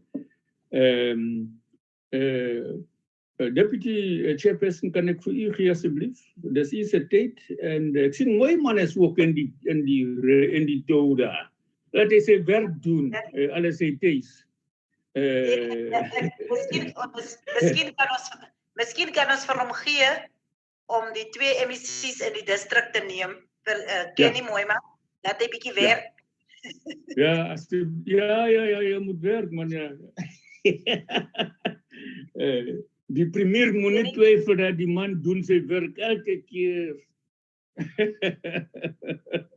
Laat ons vir Honorable Vas vra en dan sal ons vir Honorable Moimang vra om die sessie to chair the session. Honorable Vas, to you, and then Moimang chair the session up until the districts. I will take the last session. Thank you very much, Honorable. Let me acknowledge the Deputy Speaker, also the Deputy Chairperson of the NCOP, Honorable Lucas, the Premier of the Province, our permanent delegates to the NCOP, the Speaker of the Provincial Legislature, members of the Executive Council, mayors and speakers, ladies and gentlemen. Honorable Chair, the 25 years Women Charter Review marks yet another important milestone in the declaration of rights and privileges of women and by women in South Africa. The genesis was conceptualized by pioneers who rightfully captured this fundamental cause by galvanizing society and affirming and recognizing the involvement and active participation of women. Since time immemorial, and more specifically in 1954, the Federation of South African Women developed a charter which today continue to emulate. The resilient effort of women, among others, Helen Joseph, Dora Tamana, and Lynn Goyi, was to pave way for the recognition of women's rights in society. It is in this context, Deputy Chair, that we must reflect on the overall gender responsiveness of our IDPs at local government level. The IDPs remains a central developmental compass upon which the infusing of women's agenda must find expression. The indispensable elements in a democratic society and well worth is fighting for, and that was raised by one of our comrades, Comrade Helen Schussman. Honorable Deputy Chairperson, in terms of the broad overview of intervention over the past few years, the country and the province have made tremendous strides in the struggle to address the gender equality and women's empowerment through legislative and policy frameworks, which include, but not limited to the following. One is to the Constitution of 1996, the National Development Plan, our Back to Basics approach, Outcome 9 of the Medium-Term Strategic Framework, Gender Policy Framework for Local Government, and the District Development Model. In terms of integrated development planning intervention, the department has legislative role to support and monitor municipalities to ensure that they implement their constitutional mandate. In this regard, we have engaged municipalities through the adoption and implementation of the gender policy framework on local government. One is to make sure that they facilitate and enable gender mainstreaming, wherein gender inclusive policy formulation, planning, budgeting, programming, monitoring and evaluation in the municipalities takes place. Two is to promote the development of municipal gender responsiveness initiatives at local level. Our expected result of this intervention is that all municipalities in the province will ensure that their policies and bylaws were applicable to become gender sensitive in service delivery. The integrated development planning process and the new district development model approach play a critical role in ensuring that development meets the sustainable development goals through the equal distribution of services to all of our members, society, and the community at large, but women in particular. The district development model approach will, amongst others, focus on gender-based violence statistics, the mechanism to deal with the perpetrators, and the role of the law enforcement agencies all over. Honorable Deputy Chairperson, in terms of proactive measures, in this regard, extensive engagement have been held with high-level political decision makers in municipalities to address the issue of vacancies in our municipalities, and in particular to be gender responsive to the remaining vacancies that exist in municipalities across the province. There are currently less than 5% of women in senior management decision-making bodies, structures in our municipalities across the province, and that's a serious concern. It is our quest that to promote the women participation in leadership of municipalities and local government level in general. We anticipate that as we enter the next phase of the local government elections in 2021, that the demographics of women in council, senior and middle management will be significantly increased. Our IDPs are a lodestar of development. Infusing women's agenda is not only paramount, but extremely cardinal for us. As the Department of COGSTA, we are committed to the reflection of women's rights in the IDPs as we monitor implementation. I thank you, Honorable Deputy Chair.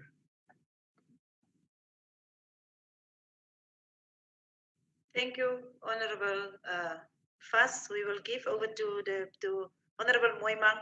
You can start by chairing, presiding when Honorable Vosloo is speaking, and then continue with the districts. And then we will take the last session. Thank you.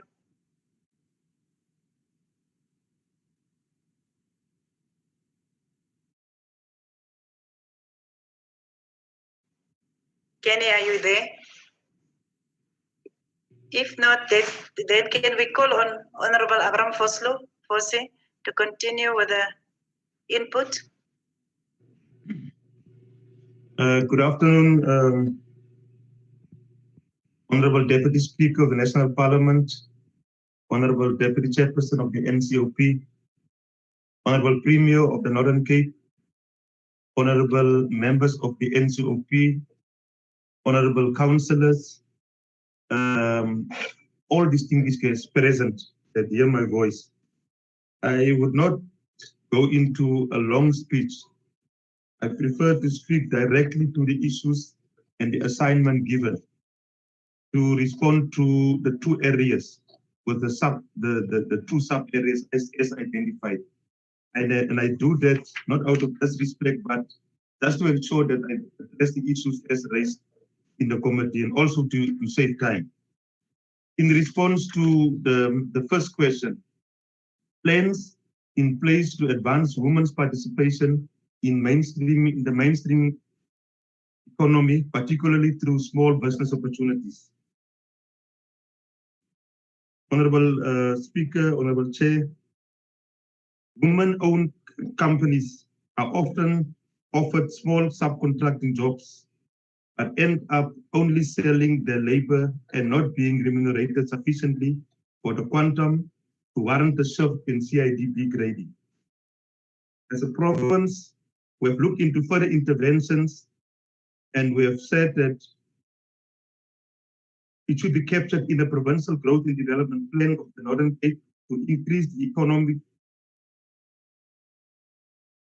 participation and entrepreneurship. Those, and key amounts, those are a 50% share of women of government spend on entrepreneurship directed to women-owned and led businesses. That's the first one. The second one, a 50% share of land ownership through title deeds and land parcels to be directed to women. Third one, over the next 5 years, the sixth administration will look at increasing the percentage of young women graduated out of social security through skilling, entrepreneurship, and placement. Furthermore, it is recommended that 50% of procurement spend is set aside for women-owned businesses in all government procurement, such as major and minor construction projects, clothing and textile supplying, protective clothing, your PPEs, including empowering them to supply hospital sheets, etc. Security and cleaning contracts, including sanitizing buildings and providing sanitizers, providing food parcels, and in all supplier contracts, including all COVID-19 related services. That is in response to the first bullet. The second issue is in relation to employment opportunities for women in the province. Over and above your normal government department job opportunities, there are also other areas where we are looking into actually ensuring that we create opportunities for women to be employed in. Those include, amongst others, but not limited to, number one, the rendering of security and cleaning services to government, especially having in mind the vision of the sixth administration, where we want to insource these services and do away with the tendering process around that. That will actually ensure that women, in terms of employment, are going to be much more safe, much more secure. Secondly, in terms of the COVID-19 pandemic that is currently prevailing, I've already mentioned the opportunities around PPE supplies and also food parcel provision throughout all districts in the region. Thirdly, we also know that tourism in the Northern Cape also plays a cardinal role in terms of economic development. And in the tourism department, there are different programs at play that will also provide an opportunity for women to be actually employed. Those are the training of tourist guides, training of female event security guards, the training of massage therapists for a spa to be developed in Rimfasmark. Those are some of the opportunities that we can find in the tourism industry. And of course, there are others that are also being run by the tourism board in the province. The fourth one is your mining. We also know that mining and agriculture, coupled with tourism, also forms very much critical part of the economic in the province. In terms of women empowerment, cooperatives and women SMMEs are getting access to opportunities to supply goods and services to mining houses. In terms of getting licenses, we are moving towards a 20 to 30% bias towards women in the provision of those licenses in regard to mining in the provinces, in the province of the Northern Cape. Lastly, in terms of agriculture, the provision of implements and irrigation opportunities to women-led SMMEs in the province, and also infrastructure development in the agriculture sector, training of women in terms of agriculture programs and other developments. Those are some of the key opportunities that are for women in the province of the Northern Cape. In relation to your the fiscal implementation implications, to ensure transformation in the local economy and gender mainstreaming, the Northern Cape Provincial Government developed a procurement policy framework in 2019, which aims to promote local procurement and to increase procurement from women-based companies to 50%. Departments were encouraged to align their procurement policies with the objective of ensuring that women companies benefits comes to its full right. Departments are regularly provided with their spend analysis statistics to monitor if they support the growth of local businesses and that of designated groups for purposes of monitoring and better planning. In the 2019/20 financial year, the Northern Cape Provincial Government spent a total amount of 4.8 billion rand on goods and services, of which 878 million rand on women-owned companies. This represents 18.15% of the total spend of the province of goods and services and construction.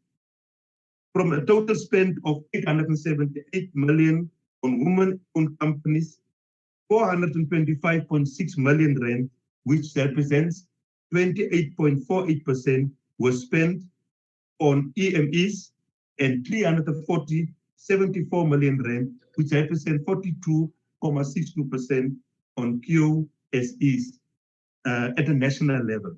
That is what we have spent in the province. The Northern Cape Provincial Treasury continues to prioritize promotion and support of SMMEs by engaging suppliers in the province to update their credentials on the central supplier database in order to enable procurement opportunities and advance designated groups in the different districts throughout the province. The provincial government will continue to procure at least 30% of appropriate categories of state procurement from SMMEs, cooperatives, as well as township and your rural enterprises. In terms of the fourth area that has been identified, we firmly believe that at the policy level, there is a need to ensure that gender-responsive policy instruments and commitments, including international, continental, and regional conventions to which South Africa is a signatory, are effectively translated into appropriately designed programs and budgets across government and public entities. Gender-responsive planning, budgeting, monitoring, and evaluation provides a critical opportunity to drive performance of gender equality and the empowerment of women in South Africa, and to reverse the gender recession. This is an imperative not just for the lives of women, but as a development accelerator and to improve the prosperity and well-being of South Africans as a whole.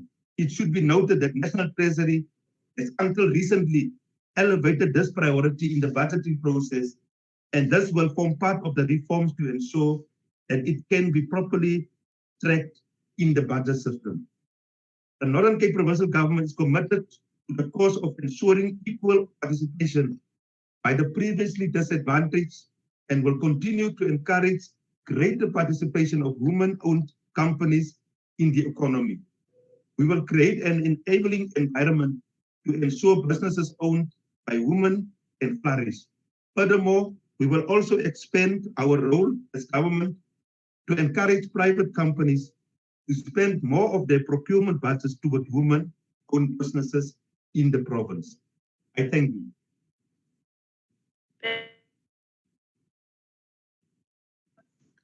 Honorable Moimang, are you on the platform?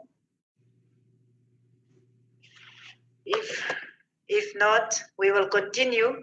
And I just want to find out from the local government section who is available. Councillor Buddha, are you there? Francis Bar? If not, Councillor Mtlicha, ZFM. Paulus. Evas Noda.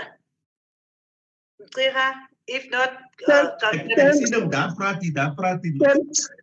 Deputy Speaker Ntate Lechesa, Deputy Chair of NCOP Nana Sylvia Lucas, the Premier of the Northern Cape, Dr. Zamani Sol Untu Wabantu, the Speaker of the Northern Cape Legislature, Noreen Cluster, MECs, and councillors.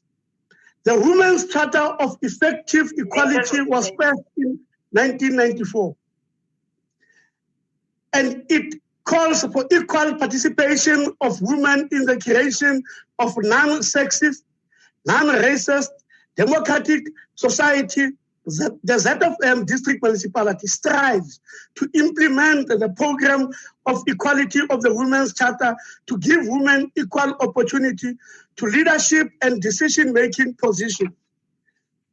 Women of Farms Initiative focuses on holistic wellness of women residing on farm communities, specifically targeting gender-based violence and HIV and AIDS. Women in Leadership focuses on providing gift bags to the girl child. Gift bags consist of sanitary towels and toiletries. Empowerment seminar conducted to highlight the struggles that women face within emphasize self-empowerment. District AIDS Council is an inclusive forum that strategizes in the fight against AIDS in the district, highlight an achievement on intervention, EPWP, LED, and tourism. EPWP is a fundamental program to address unemployment by creating temporary job opportunities with preference to women. Through our LED office, we have identified a capacity building tourism program to empower SMEs to develop their skills and to keep tourism businesses sustainable. Through our LED offices, we have identified businesses, opportunities targeted at women, SMEs, and cooperative in the district. Women representative, our council is having 21 councillors, of which we are having 2 vacancies, of which 9 are women and 10 are men. But the MMC, which is the mayoral committee, is having 4 women and 1 man. Opportunities and a recommendation. The district development model offers an opportunity to be an empowering platform for women and young people. The Deputy Minister of Tourism has been deployed as the ZFM DDM chairperson. The district development model aims to address social problems at district level and the plan towards systemic intervention to advance the functionality of the district gender machinery with an emphasis on addressing women's issues and gender-based violence. The 2021 local government election offers an opportunity for 50-50 gender representation in all spheres, and the district municipality, its election awareness campaign with IEC must ensure awareness of political participation by women, regardless of political affiliations. Opportunities and the district municipality to develop a gender policy which serves as a framework for gender mainstreaming within the district. The district IDP does not make provision for gender issues, and not enough allocation has been made towards gender equality programs.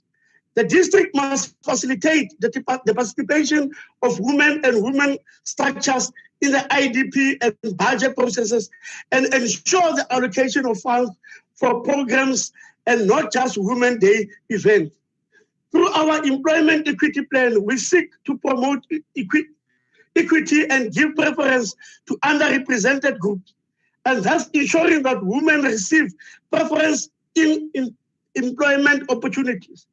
We have budgeted 100,000 in our 2020-2021 IDP for COVID-19 orientated projects in an effort to mitigate the economic and socio-economic effects of COVID-19, and women plays an important role in informing those programs. Newly appointed women in the office of the mayor.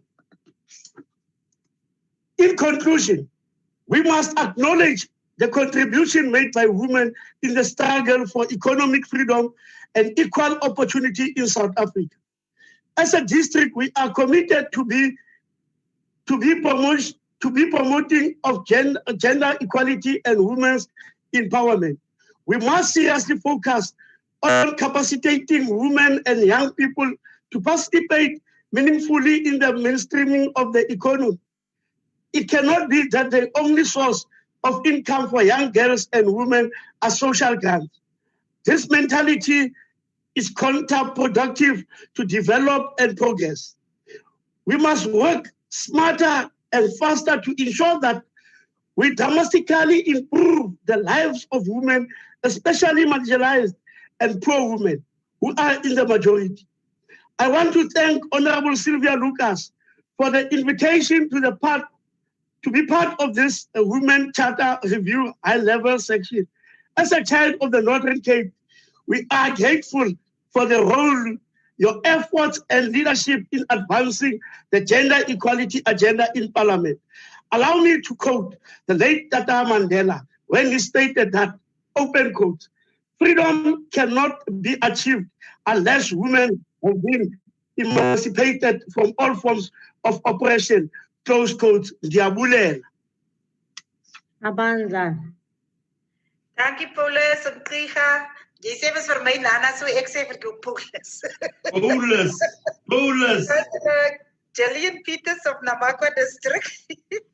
Thank you, Honourable Deputy Speaker, Honourable Deputy Chair of the NCOP, the Premier of the Northern Cape, as well as the Speaker of the Legislature in the Northern Cape, the members of the Executive Committee, as well as members of the Legislature, leaders of local government and all other stakeholders participating in this meeting. Don't leave out the NCOP, the delegates, our permanent delegates. There are 4 of them, 5 on this platform with the 2 DA members. Thank you, Deputy Chair. I'm including them as well. Honourable Deputy Chair, let me go straight to the report of Namakwa. During our meeting with the NCOP in June, and with the inputs of various presenters today, it is clear that in Namakwa we are struggling in terms of gender responsive programs. Although various stakeholders within the districts are doing some programs and work on issues regarding women empowerment, we found that all of those efforts are not or are not coordinated at all. And in the meeting of June, we have committed ourselves to start with mobilization of all stakeholders to ensure integration as well as the coordination of all our efforts. We've started to draft a response plan, enabling us to start in a structured and organized manner. The plan is focusing on 2 legs at the moment. We are focusing on local government, our municipalities, and we have agreed that the tool or the instrument that we are going to use in our local government sphere is the SALGA Women's Commission through the women's caucuses that are existing and functioning in all our municipalities within the district. The chairperson for our district caucus is Councillor Annalisa Minis, and the district caucus consists of the Namakwa District Municipality, Karoo-Hoogland, Handam, Kamiesberg, as well as Richtersveld. The reason for that is that most of our municipalities in the district are plenary municipalities, and there are not enough women in those municipalities that we have clubbed with the district to form standalone caucuses. It's only Namakwa and Kaima municipality who have standalone caucuses. The chair in Namakwa is Katerina Gertze, and the chair in Kaima is Councillor Estiel Kluter. Now, in the municipalities, our plan is focusing on a program starting on the 29th of July, when we will be starting meeting our mayors and MMs, and we are meeting the MMs and the mayors of the Karoo-Hoogland and Handam municipalities on the 29th of July 2020 to have our discussions in terms of IDP budget as well as our organizational structure to address or to make them gender responsive. We've also discussed and identified that one of the tools to enable these documents to become gender responsive is the training committee or training.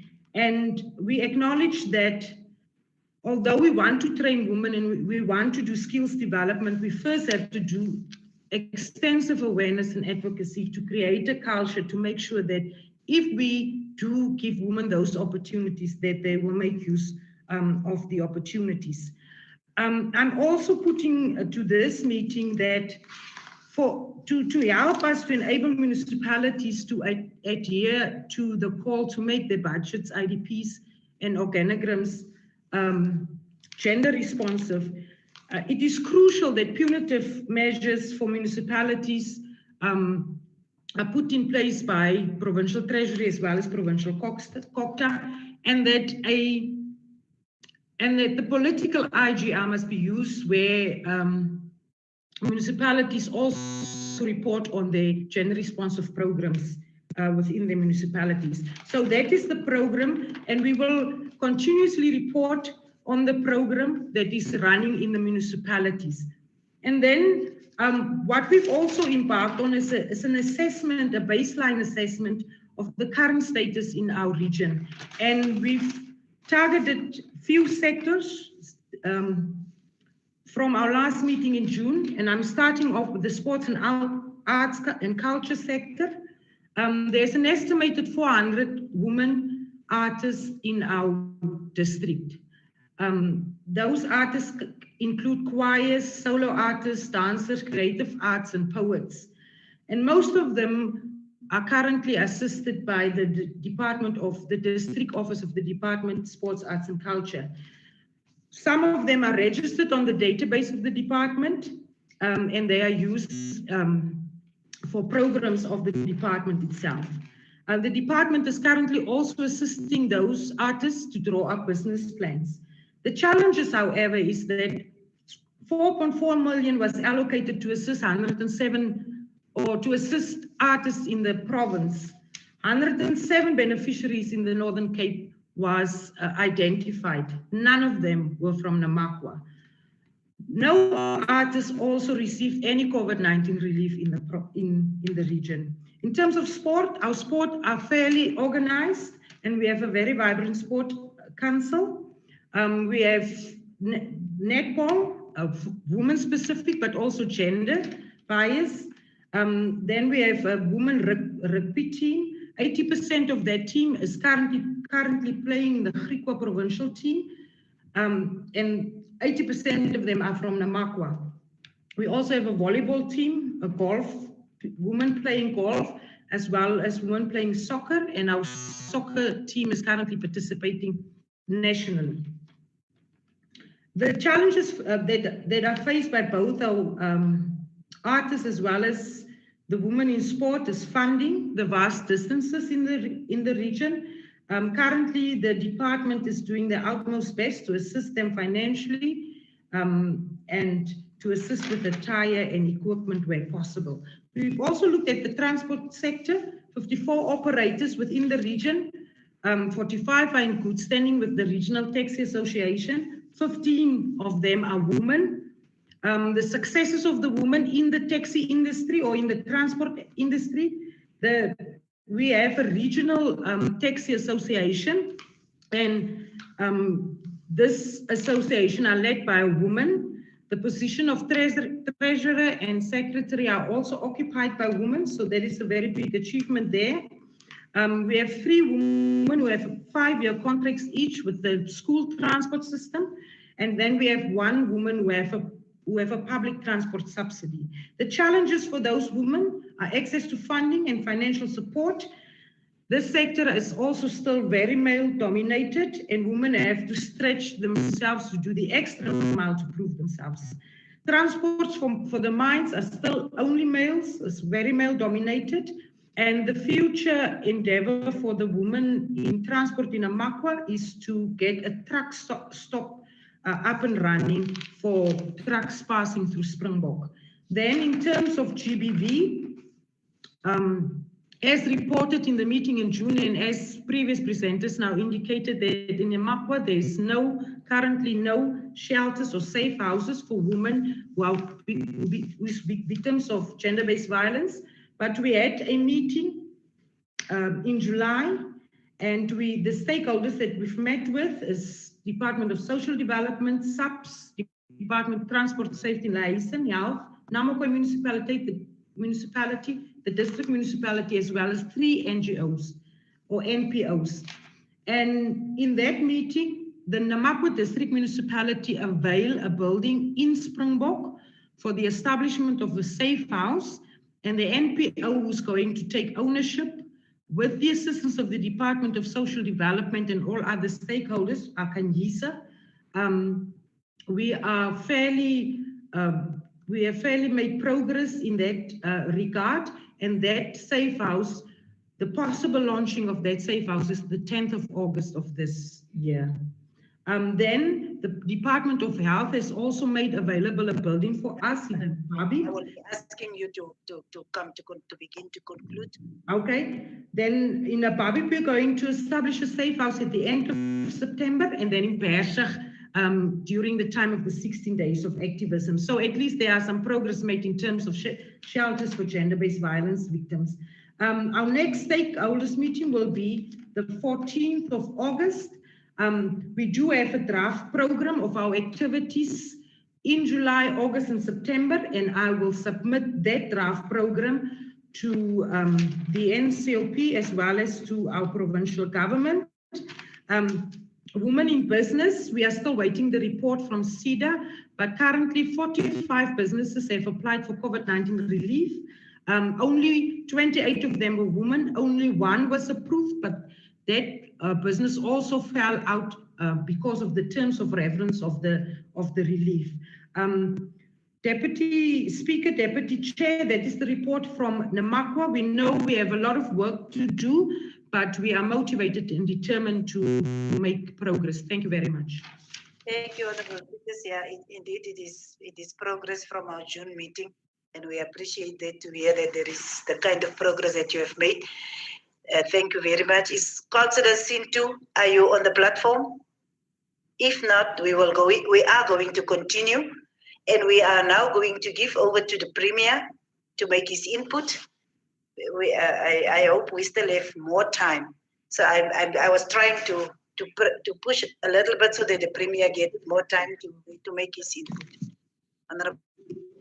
No, thank you very much, Deputy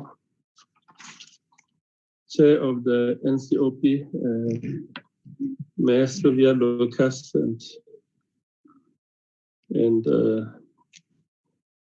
the Deputy Speaker of the National Assembly, and we also have the Speaker of the Northern Cape Provincial Legislature, and Ntate Mathebula is not here because he said he's got some other engagements. No, Ntate Maluleke of the Statistician General, and Ms. Mathebula, Professor Diplaitis. And I think I need to recognize the members of the Executive Council of the Northern Cape who also made some inputs, and all the members of the NCOP who are logged in on this program, distinguished guests, comrades and friends. Honorable Chairperson, it is indeed an honor and privilege to address the NCOP on the occasion of the review of the Women's Charter since the dawn of our democracy. South Africa is a sovereign democratic state founded on the values of human dignity, the achievements of equality, and the advancement of human rights and freedom.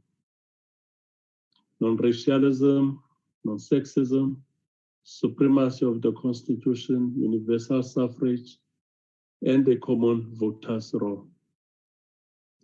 These founding values are a firm foundation that guides government priorities in redressing the injustices of the past.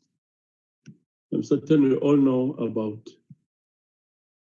the injustices of the past that marked the era of apartheid colonialism. Honorable Deputy Chair, the World Bank estimates that the global public procurement market is worth 1/5 of the global gross domestic product. Hence, yet the International Trade Center, which is the ITC, a joint agency of the UN and the World Trade Organization, estimates that women entrepreneurs supply only 1% of this market. What this tries to highlight and indicate is that this issue of marginalization and exclusion of women in the different economic sectors and activities is quite a global phenomenon. And this is contrary to government's policy of promoting gender equality. This finds expression in the skewed formal employment and gender-based violence cases that are reported on a daily basis. If you look at the number of people who are unemployed in the province, the women constitutes the majority thereof. If you look into the number of households that are poor, women households, women-headed households are constituting the majority thereof. Just for the lockdown period, Honorable Deputy Speaker, we have 109 rapes and 851 other categories of crime against women. This just highlights the attitude of men towards women in our province. According to the gender response framework developed by the Department of Women, there are 3 critical mechanisms that can be used to empower women. The first one is gender responsive planning. The second one is budgeting. And the third one is monitoring and evaluation. This is an imperative, not just for the lives of women, but as a development accelerator to improve the prosperity and well-being of all South Africans. The provincial allocation of resources in the Northern Cape is based on policy priorities as contained in the NTSF. The onus is on both the Office of the Premier and departments to ensure that the execution of the budget is in line with the Constitution, procurement legislation, and policies of government. Therefore, to monitor how the preferential policy is implemented to make informed decisions to redress the gender disparities, we need reliable statistics and meaningful of women and their formations in decision-making and budgetary processes. So women can't be onlookers of the budgetary processes because we can actually use budgets as an instrument with which to empower women. Honorable Deputy Speaker, government is one of the biggest procurer of goods and services. The impact of this procurement power must not be underestimated. Our government has been steadfast in addressing socio-economic challenges through the introduction of preferential procurement policy framework, which serve as tools that the state is using to transform the socio-economic landscape in South Africa. By affirming the previously disadvantaged groups when awarding government contracts lead to creation of jobs and economic development. However, despite the government's public procurement policies being gender responsive, they are not strictly adhered to due to lack of strict monitoring mechanisms. We need to strengthen government monitoring processes to ensure that we accelerate gender inclusive economic growth through the application of state spending power whilst maintaining rigorous governance standards prescribed by the procurement laws of the country. In an effort to promote gender equality and mainstreaming, the provincial treasury analyzes how program funds are spent and who receives the most from government procurement. The analysis is based on government preferential procurement policy targeted at increasing the participation of women. This is to achieve gender equality and the full realization of socio-economic rights of women. To ensure transformation of the local economy and gender mainstreaming, the Northern Cape Provincial Government developed a procurement framework in 2019, which aims to promote local procurement and to increase procurement from women companies to 50%. Departments were encouraged to align their procurement policies to the objective of procurement policy framework. Departments are regularly provided with their spend analysis statistics to monitor if they support the growth of local businesses and that of designated groups for purpose of monitoring and better planning. In the last financial year, can you just move a little bit to your left because you are getting out of the framing on the TV? Yes. Oh, all right. Yeah. Yeah. Am I okay now? It's a direct broadcast. Is it fine? Yes, you are. Yeah, is it okay now? Now you are better. In the last financial year, the Northern Cape Provincial Government spent a total of 4.8 billion on goods and services of which 878 million on women-owned enterprises. This represents 18.15% of the total spend of the province of goods and services. From a total spend of 878 million on women-owned companies, 425 million, which is 28% thereof, was spent on EME and 374 million on QSE National. The Northern Cape Provincial Treasury continues to prioritize the promotion and support of SMMEs by engaging suppliers in the province to update their credentials on the central supplier database in order to enable procurement opportunities to advance designated groups. The provincial government will continue to procure 30% of appropriate categories of state procurements from SMMEs, cooperatives, as well as township and rural enterprises, which are actually driven by women. We firmly believe that at the policy level, there is a need to ensure that gender-responsive policy instruments and commitments, including international, continental, and regional conventions to which South Africa is a signatory, are effectively translated into appropriately designated programs and budgets across government and public entities. Gender-responsive planning, budgeting, monitoring, and evaluation provides a critical opportunity to drive performance on gender equality and the empowerment of women in South Africa, and to reverse the gender recession.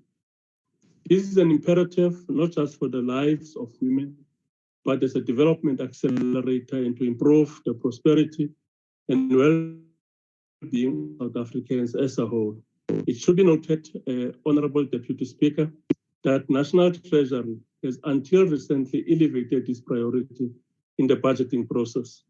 And this will form part of the reforms to ensure that it can be properly tracked in the budget system.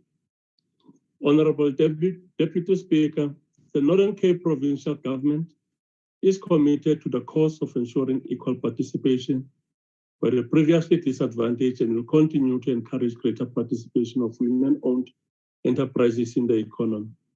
We will create an enabling environment to ensure businesses owned by women can flourish. Furthermore, we will also expand our role as government to encourage private companies to spend more of their procurement budgets towards women-owned businesses. I thank you very much, Honorable Speaker, for this opportunity, Honorable Chair, for this opportunity.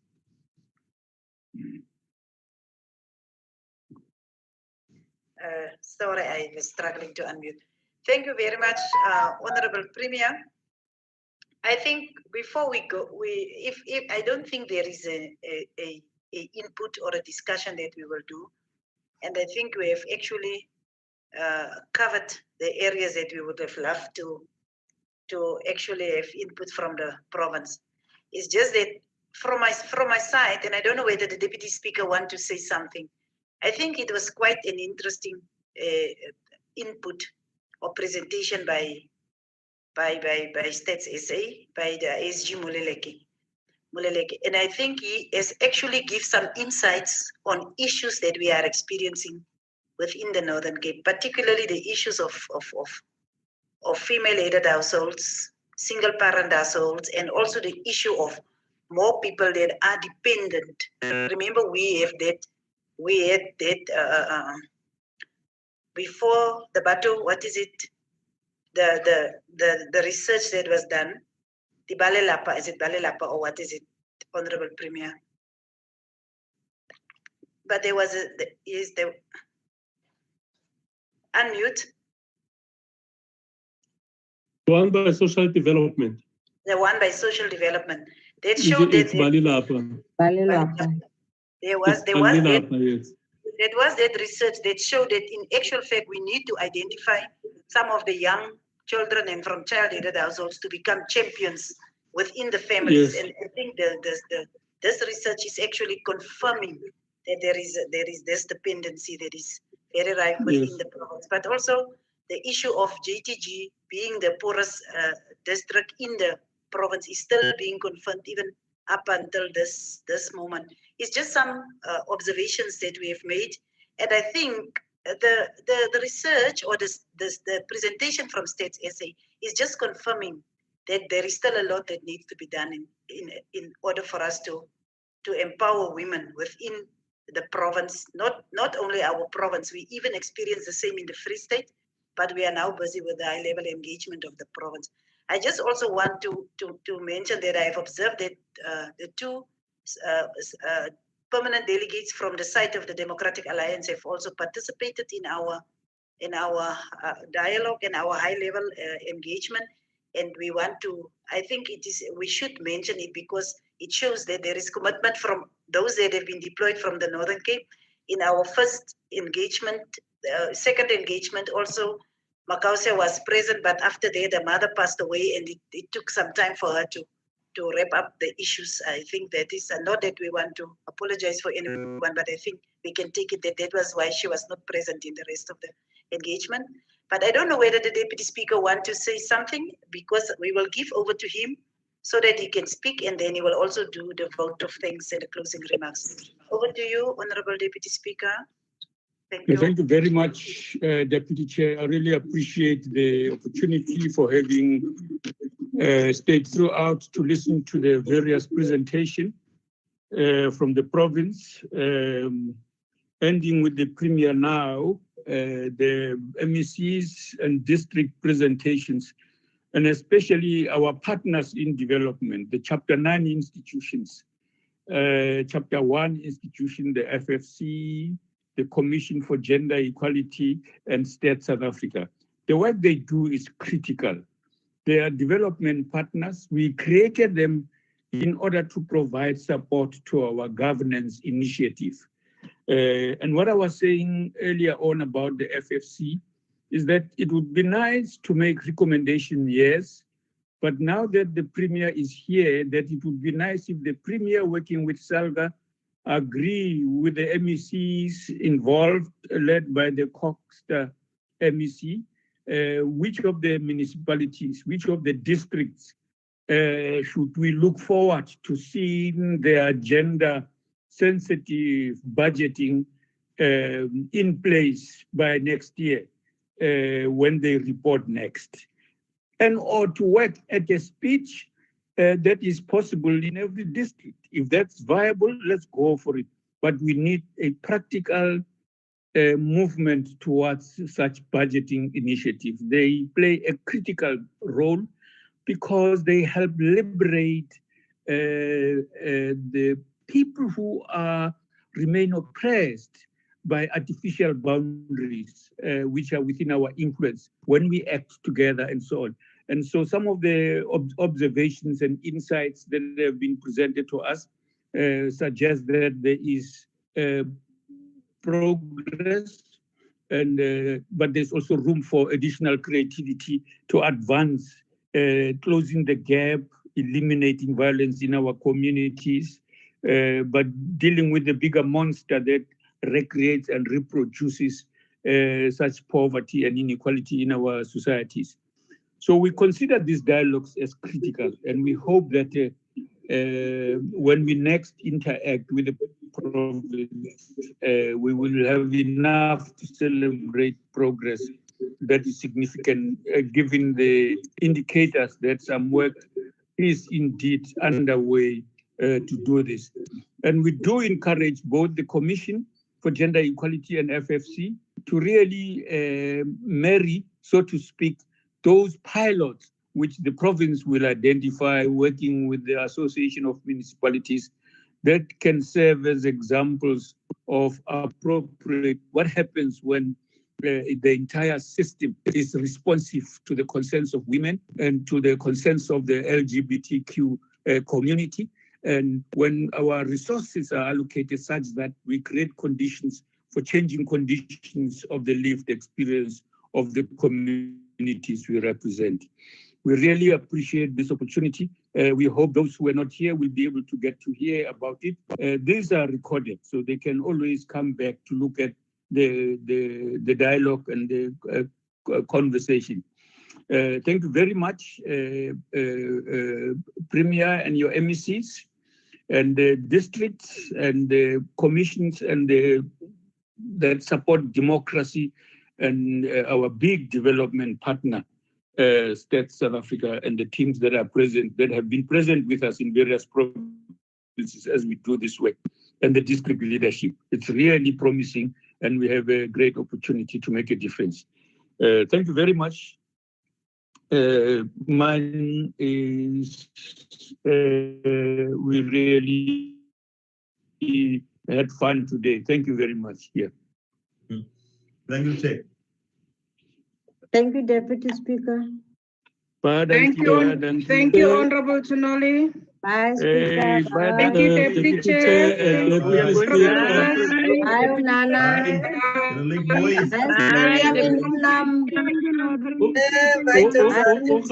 Kom, Sira, vrijdag haar buiten. Bye, Nana. Die alcohol is Ons wil nie alcohol hê nie, ons drink water. Bye, meneer Oukamp. Mevrouw Bloem, hoe gaat het met jou, jong? Alright, nee. Ek is so bly om jou te sien. Ons gaan se Gonyana mense moet Julle sal maar moet by mekaar uitkom. Hierdie platform kom bespreek. Ons moet Hulle moet mekaar kuier in JT. Hulle wil die platform bespreek. Dis vrydag haar buite, man. As vrijdag hier buiten, Speaker. As vrijdag haar buite, bid klaar. Ons kan vleis bij maak, kan nie brande mense saam met die drinkies, wat sal ons Hoe gaan dit met dat bottle water? Water,